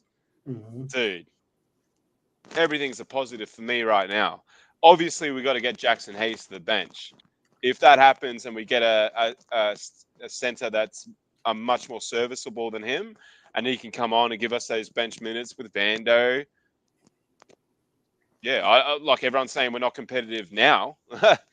Do we really know that, guys? We got Luka, man. We got Luka and LeBron. Yeah, it might not work out, but you're talking about guys that's averaging 30-odd points a game. And yeah, I know AD did that, but I also felt like AD did nothing in fourth quarters, man. I felt it all the time. I kept saying that so much, Gerald. And people were like, oh, why do you want to trade AD? AD this, AD that. It's because it's all good in 1 to 3 quarters to play and score 30 points and get 15 rebounds. But when the chips were on the line, I personally felt AD went missing in those moments. Not all the time, but he wasn't able to step up and sort of, take over games. And I always was concerned by that this guy was going to be the next superstar for the Lakers. He was going to take the mantle for LeBron. None of it made sense to me. So unfortunately, the trades come sooner than maybe what we thought, etc. But how can we not sit here and go, if we get back a healthy Luka, who will miss the All-Star break now and potentially rest during that period? Are you guys for real, man? Like, wow. Luka he can carry teams, man. He carried Dallas to an NBA NBA Finals. I know he had some help, but hey, are you telling me that Kyrie's better than LeBron all of a sudden? Forget about it. Gerald, I'd like to bring up something that's really important to note here. I remember the Chris Paul trade vividly. And I remember a lot of Laker fans, and when I mean a lot, I mean at least 75%, hated Chris Paul, called him a whiny bitch. Chris whines to the refs. And people were mixed about the Chris Paul trade too, Gerald. I remember that as well on a lot of the message boards. I'm not sure about this. And then when the trade got vetoed, that 75 who were kind of didn't like Chris Paul and thought he was a whiner and all that, wanted to cry the blues about the trade being vetoed, and Chris Paul's a great player and we need great play. And so I expect the same kind of reaction here, except that this was a basketball trade and it benefits the Lakers. Mm-hmm. People want to get pissy and moany because he's European or he's white or he's this and he's that. Like, I've said this before on this show, Gerald. I said it privately with other people. I don't care if you're green, yellow, black, gray, white. You play basketball. Straight up. You can put the ball in the hoop and you wear the purple and gold. You respect and you root for that person as much as possible. And YYC, you say Luka's a top 3 Laker to me already? Nah. Damn. God damn. That's a stretch. Nah, man. Okay, I just want to let you know that Tim McMahon from ESPN has reported that according to the Scuttlebutt Inside, that the Mavs had major concerns about moving forward with Luka Doncic due to his constant conditioning issues, as we talked about on the show, and the looming commitment of another Supermax contract extension this summer, as we've also noted as well. So, yeah, you see it. It's about conditioning and money, according to them. So, yeah. Xbox, are you okay, man? You're on mute. Are you okay, man? Sorry, don't die on me, man. Don't die on me. Good for you, man. What an assessment.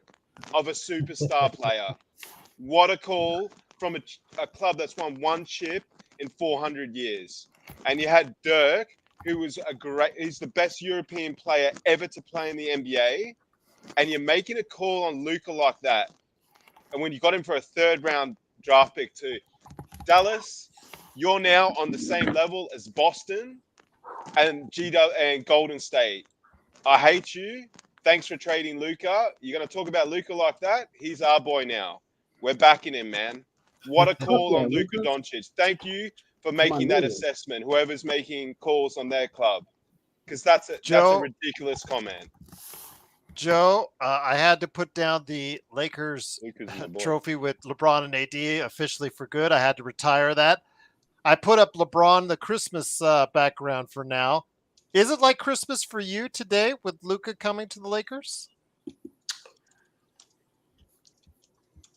Yes, it's the ability now to feel very, very secure in the future of the Lakers. Mm-hmm. The future was the problem with their current situation.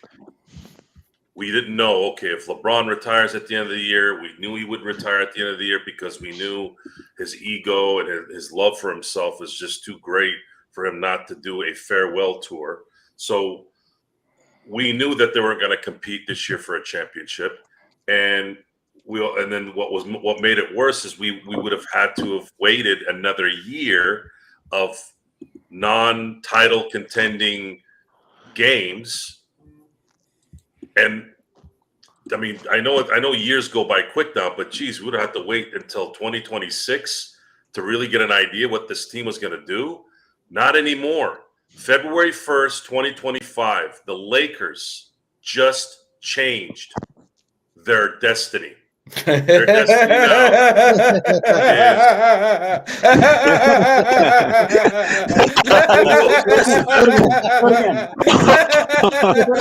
Rest in peace, man. Rest in peace. Hey, boys. Let's not laugh at the departed. That was good. And speaking of that, by the way, I remember when the Lakers were before the Lakers got Chris Paul. There was a lot of talk about how Chris Paul's knee was not going to work, much like how they're talking about Luka and his conditioning.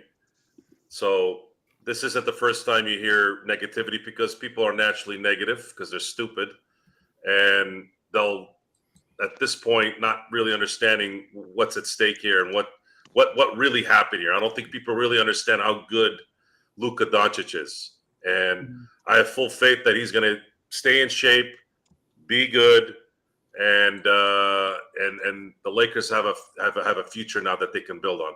Absolutely ecstatic. Props to Rob and Jeannie. They absolutely slayed this. Gerald, quick question for you. You are a big dog around here. Ishan, he came on one time. He's a Mavericks fan. He keeps asking to come on. Do you want to bring him on? I said email me at LakersFastBreak@yahoo.com. I put it in the chat like about an hour ago, and he never. Was that Ishan from Dallas? Yeah, he's a Mavs fan. Yeah, Cowboys fan also. And Gerald, I don't know if he's a Cowboys fan. I know that's Ishan. Like Go ahead, Sean. Rudell is just being an obtuse person right now. A dick. Because the Lakers are ranked 27th in the league in defense. How much worse is Luka going to make us? What, we're going to be 28th or 29th at the end of the year? So what? We just held the fourth offense in the NBA to less than 110 points tonight. Defense isn't as bad as people think it is, and it's more than just AD. But to say, well, the Lakers' defense is going to be much worse. No. How could it get much worse? We're already 27th. The thing is, though, we had mentioned in recent weeks about AD not being the rim protector he once was. He'd give you flashes, but he really wasn't playing at the rim very well. A lot of people were getting by him for layups, and it was like the old AD wouldn't be able to would have blocked that shot into the third row, or he found himself out of position quite a few times, Sean. So again, maybe there were some things with the Lakers that they saw with AD that made them say, you know what, we're going to get him out and trade him while he's at his peak, while he's at a high as far as his value is concerned. And obviously, when if the rumors are true, if the reports are true, and Dallas was the one that started the call on this, guys, then you know what? They eyed AD all along as a key piece to what they want to do this season. So we'll just leave it from there. They're going to be a very old team in Dallas, but they are playing this for the now, indeed. Yeah, Lakers corner. I told him Lakers fast break at yahoo.com. He's okay. He is he's all set to Hey, Book. Hey, Book. I got to the Lakers first. I got to the Lakers first.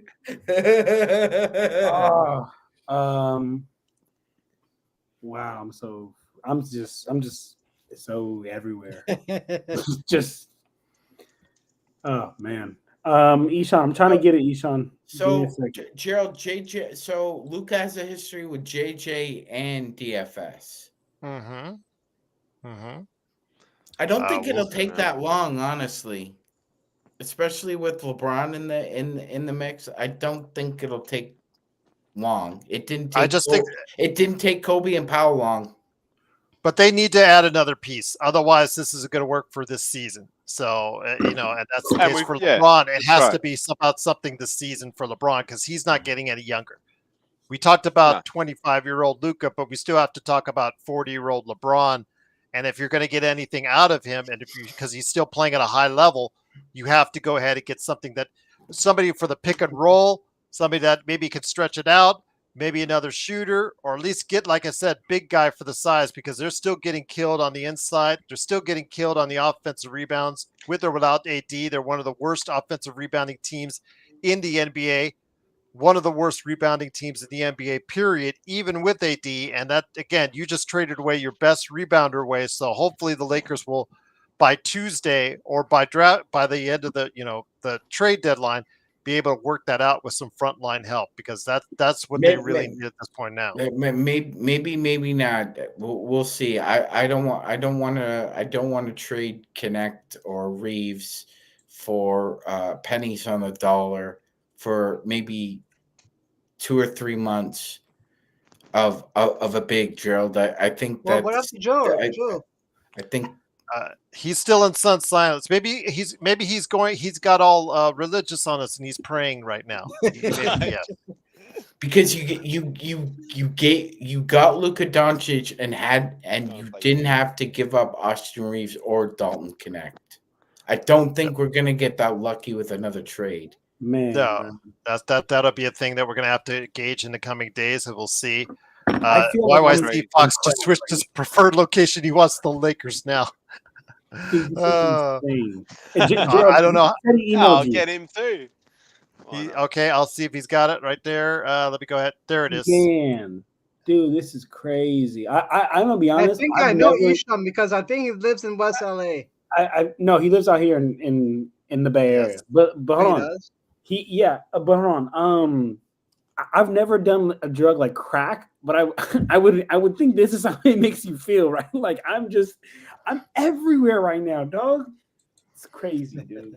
Everybody's at stunned silent. Well, I'm going to go ahead and bring on Ishan here as soon as he comes on. I sent him the link already, and then I'll get some final closing thoughts from everyone. Unlike what Xbox was telling and threatening you guys earlier, we are going to have to go off the air at some point in time. Damn it. It's going to be pretty soon. It's just going to be me and Xbox. What do you mean? We're going to work and sleep and eat? Yeah, I got to eat. So, Mr. Joe says Mavs won this trade. We'll see. Again. Yeah, we'll see, brother. We'll see, Mr. Joe. Yeah, we'll see. We won't forget you said that.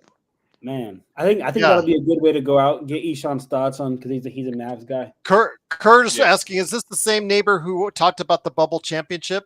No, this is not. That's okay. Because I would have said get Joe on the horn right now to get this guy That guy, Nah, Eshaun Ron, knows he his literally ball. like hasn't talked to me since then. I think we literally bullied him too much. And he was upset when the Lakers popped the Warriors. That's funny. But no, this is one of my other friends. He's a Mavericks fan. So This is what Cuban once said about Luca. If I had to choose between my wife and keeping Luca on the Mavs, catch me at my lawyer's office prepping for a divorce. I'm sorry, that report before about Luca not demanding a trade and the Mavs seeking the trade out, that's horseradish. It's horseradish, bro. Well said. It's horseradish. Where I'm from, horseradish, where you're from, it is trash. That was fake. Luca demanded the trade and they got it done. And LeBron was a part of it. AD knew it. I said it. Yeah, because like Mark. he knew it. Yeah, because here's the deal, right? You're not going to pay me the supermax, okay? That's right. So you meet with your agent and you guys decide. Oh, this is Eshaun. Hello, can you guys hear me? Eshaun, what's up, bro? Finish up Magic, and we'll bring Eshaun on the show. I was just gonna say. I mean, it's kind of it again. It kind of reminds me of the like we've had our fair share of them ourselves, trading them. A disgruntled superstar who wasn't gonna get the. I'm sure that discussion was had. And you're not gonna get the supermax. So where can I get? Where can you go trade me? Yeah. So before we head on out, and before we get final thoughts from everybody, and somebody, Sean, can you contact Joe while Eshaun's going to be going on? Because I want final thoughts from him as well. Okay. Eshaun, you're on the show. I know you said you're a Mavs fan, so I do want to get your perspective on this, my friend. First of all, thank you for joining the show. I don't know if this is a bad or good time for you, but go ahead, Eshaun, with your thoughts on today's trade, because you don't look like you're very happy. Can you guys hear me? Yes, we can hear you. You're coming crystal clear. I was actually watching a Blazers game, bro, and I saw the freaking tweet. I saw the Blazers broadcast tweeted out, and I didn't have the volume all the way up, so I was like, yo, they're talking about Luca. And then I see the tweet, and then I check, and then my heart just sinks, bro. Like, it's just crazy. Like, I don't know how to say this, bro. You gotta get it out, Eshaun. No, I mean, I called John because I need someone to talk to about this because this doesn't make sense. No. I actually, I'm more of a league fan. I would say now I'm still a Mavs fan, but I love watching the league as a whole. But my initial thoughts was that Luka must have wanted out, bro. But they're saying that no one knew about this, which I think is full on cap. I don't believe that one bit, bro. I feel LeBron used his, superpowers for this, bro. I'm not the biggest LeBron fan, but he could get anything he wants, bro. And he just got Luka. Deservingly so. I do want to go ahead and say thank you so much. Very humbled by, I know, Darren, we always have our issues on that, but I cannot thank you enough for the very kind $50 super chat. He says, welcome, Luka. Oh, wow. You made Joe speechless. So before we head out, I want each and every one of you to share your final thoughts, including Eshaun. I'll go ahead and get some more thoughts from you. And I think you after the show, you're going to be actually like a psychiatrist. I think you're going to be on the couch, and Dr. John is going to have to go ahead and talk to you on that. Writing notes on a notepad. I actually wanted to tell him this doesn't make any sense for the Lakers, bro. Like, that's what I was gonna say. I mean, unless you guys talk about it from your perspective, bro. Unless you guys get a perspective from the Mavericks too, man. Unless you guys get Clint Capella tomorrow, this does not make any sense. Yeah, bro. But that's what we're saying. For this season. For him. Yeah, for this season, bro. LeBron, how do you feel, bro? You just went from chip favorites to nothing. Eshaun, we were not going to win a championship this year anyway. So fuck it. Might as well just bring Luka onto the team and prepare for the future. Right.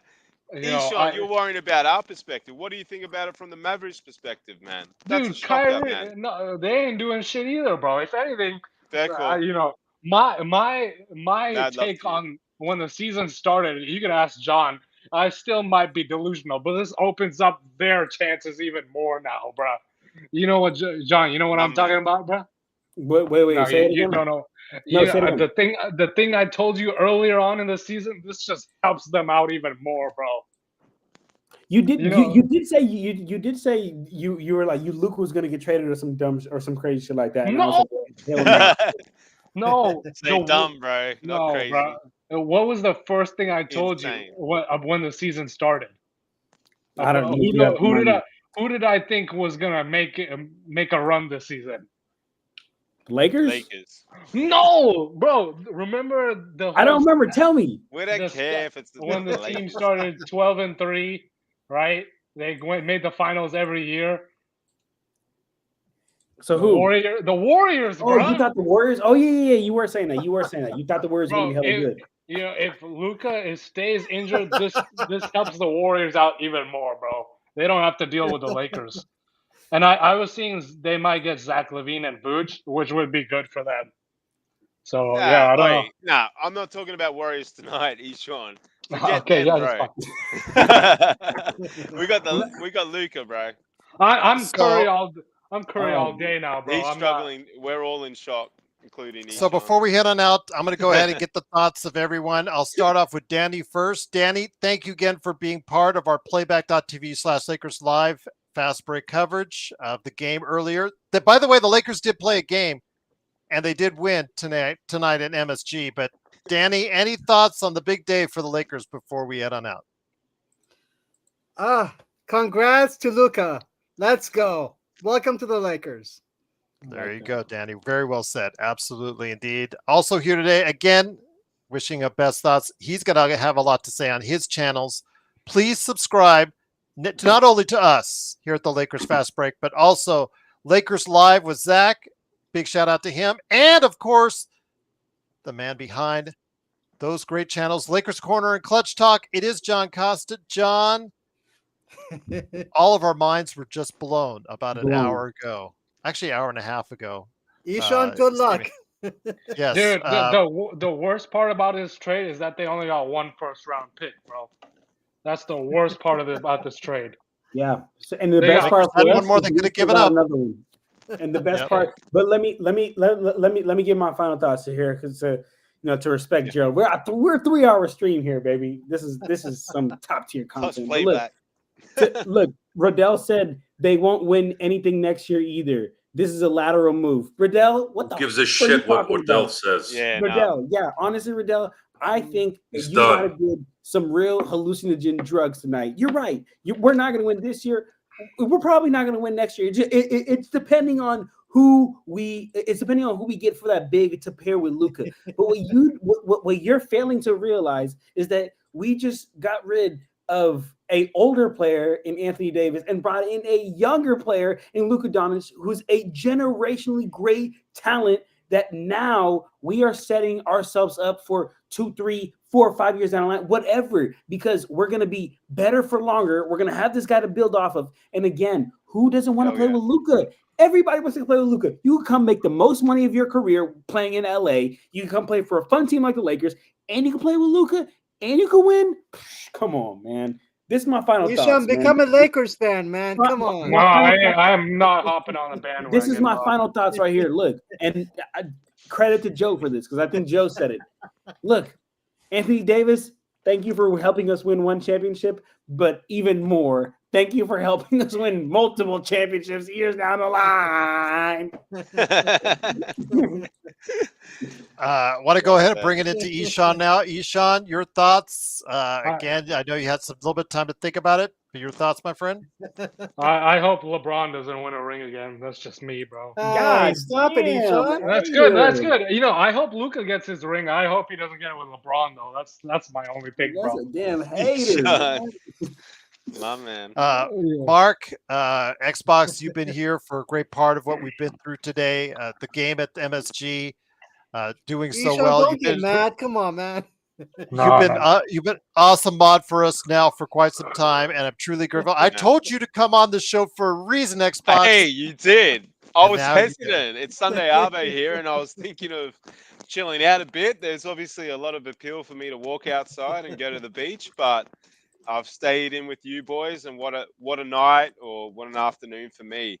And no, I can't believe it. And you guys, please know this: Luka Doncic played for Real Madrid Basketball Club.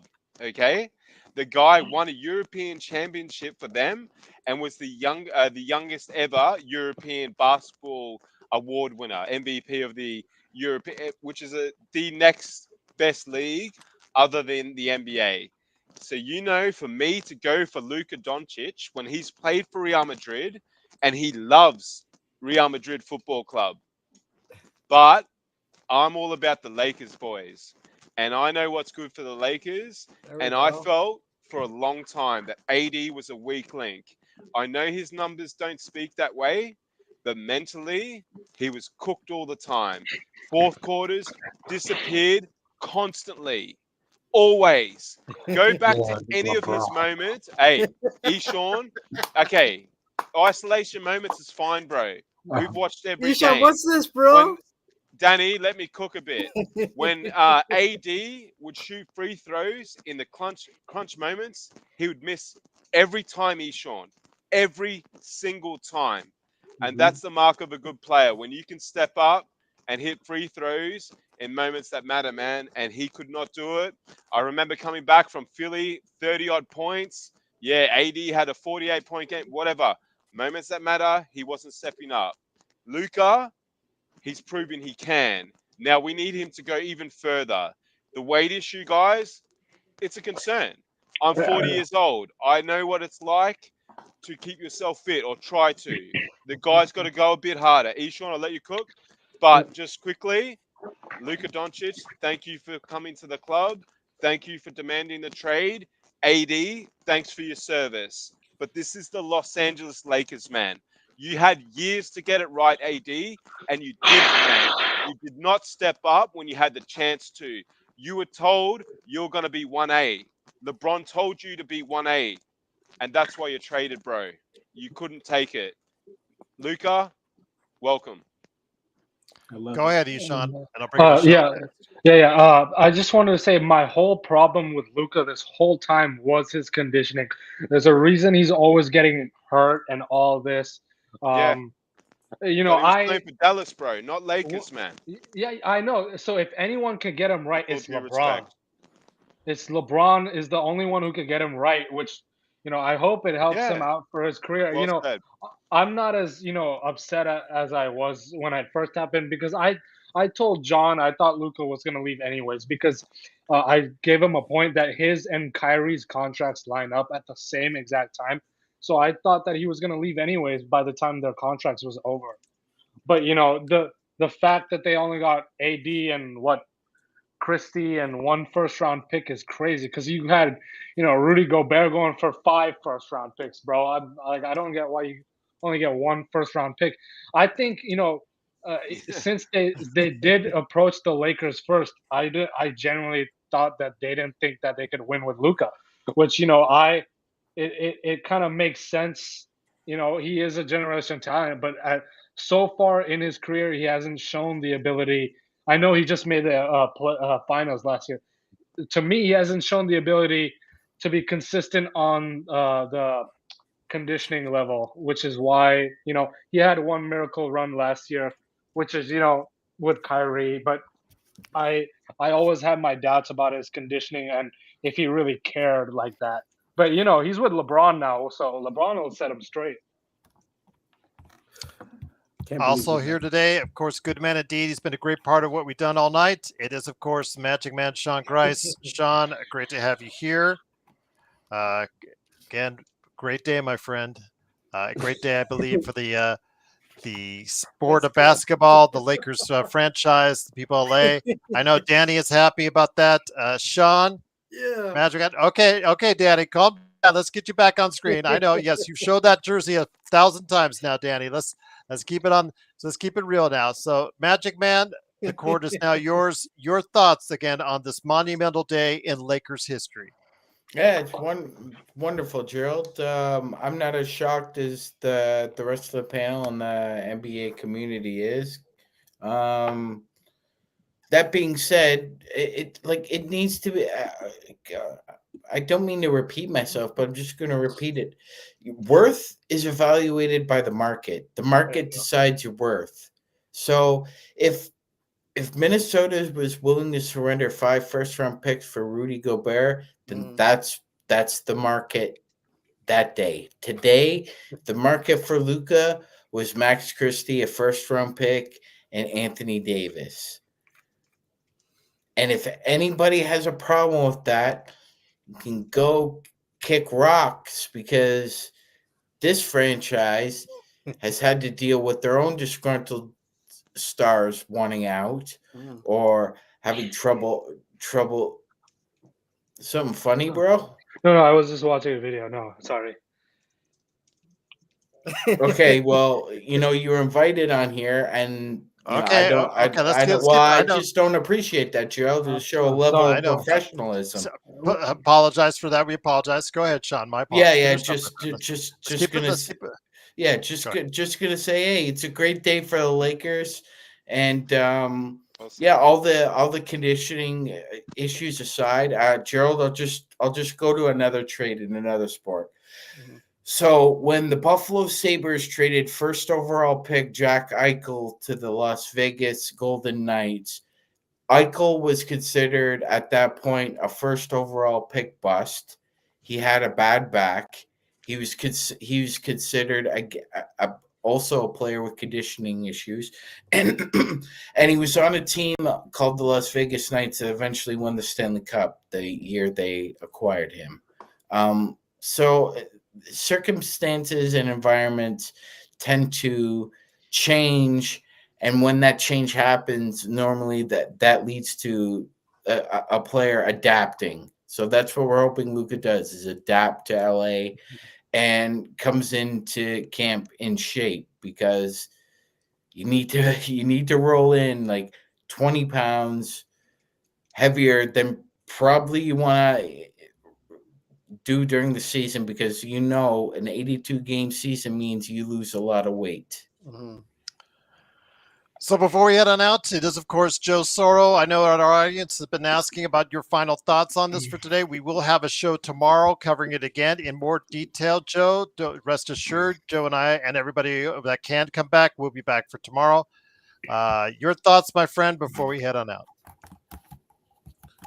Well, I think it seems like some people have forgotten who Luka Doncic is. Let me try to remind everyone. Luka came into the league in 2018-19, won Rookie of the Year.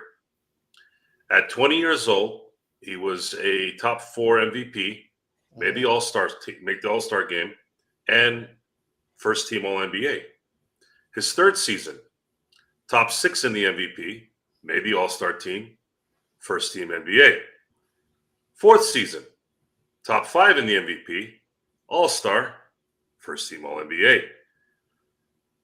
Fifth season, top 8 MVP, All-Star, first team All-NBA.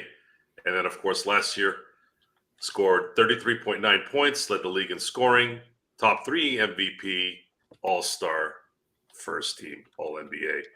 If you all have a problem with that, I don't know what to tell you. And I don't want to tell you anything at this point. The Lakers got a generational player who really hasn't hit his prime yet.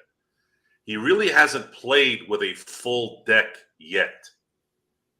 The Lakers have a history of getting stars and giving them a full deck. Every star that comes to LA wins a championship. So the odds say that Luka will eventually win a championship in LA. So I'm sounding like Jerry Springer when he does his little stupid ass ending. Yeah, at the end of the show. Yeah. Right? And now for my final thought. Exactly. For all of you who are, I don't know where you are, it's irrelevant. The stats and the results say that the Lakers not only won this trade, but they won it for the next decade. Luka will get in shape. Luka will be fine. Luka will be the next Lakers star, and the Laker future is very, very bright. Props to Rob Pelinka. Props to Jeannie Buss. It looks like they earned it finally. They finally really, really earned it. And we're going to be here kissing their ass now after all the drumming we've done. And maybe that was part of it, guys. Maybe all that craziness put a fire in their ass and they made this work. I don't know for sure, but maybe it did. I'm sure it is because I've been a Laker fan for a very long time. And everybody in a lot of ways think the same in terms of Laker fans. So here we are, folks. The LA motherfucking Lakers have Luka Doncic. You got a problem with that? Go be a Clippers fan. Fuck off. Enjoy your night. Thank you very much. I'm out. And with that, it is, of course, the Lakers Fast Break. It was Joe Soro.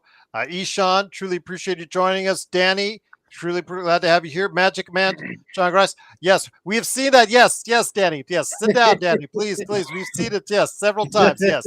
John Costa, Sean Grice, and, of course, Mark, a.k.a. Xbox, ready to go hit the beach after that.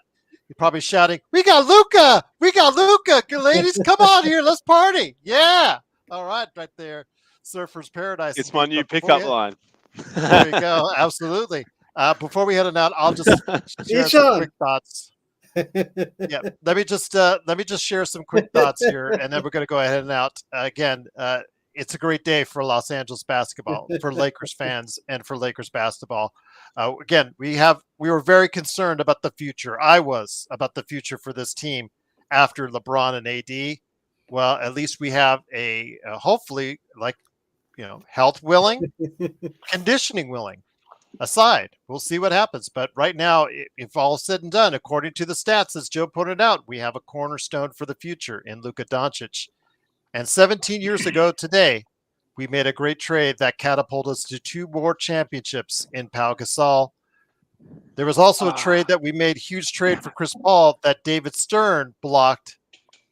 That was also a major trade that could have rocked the NBA world, but that didn't happen. But David Stern, rest in peace, he ain't blocking this one today. We have Luka Doncic, and he's here to stay.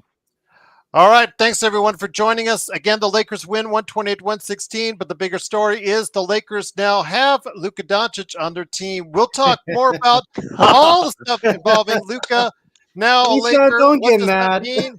What's going to happen next? All the good stuff. We'll go ahead and make sure we go ahead and correlate that to you tomorrow on our show. We'll time that out. You guys are talking about Lakers. You're talking about Luka Doncic. Everything in the world regarding the Lakers now centers around us. Once again, Lakers fans rejoice. Whether you like it or not, we've got Luka, and he's now a Laker. But we'll talk more about that tomorrow right here on the Lakers Fast Break Podcast.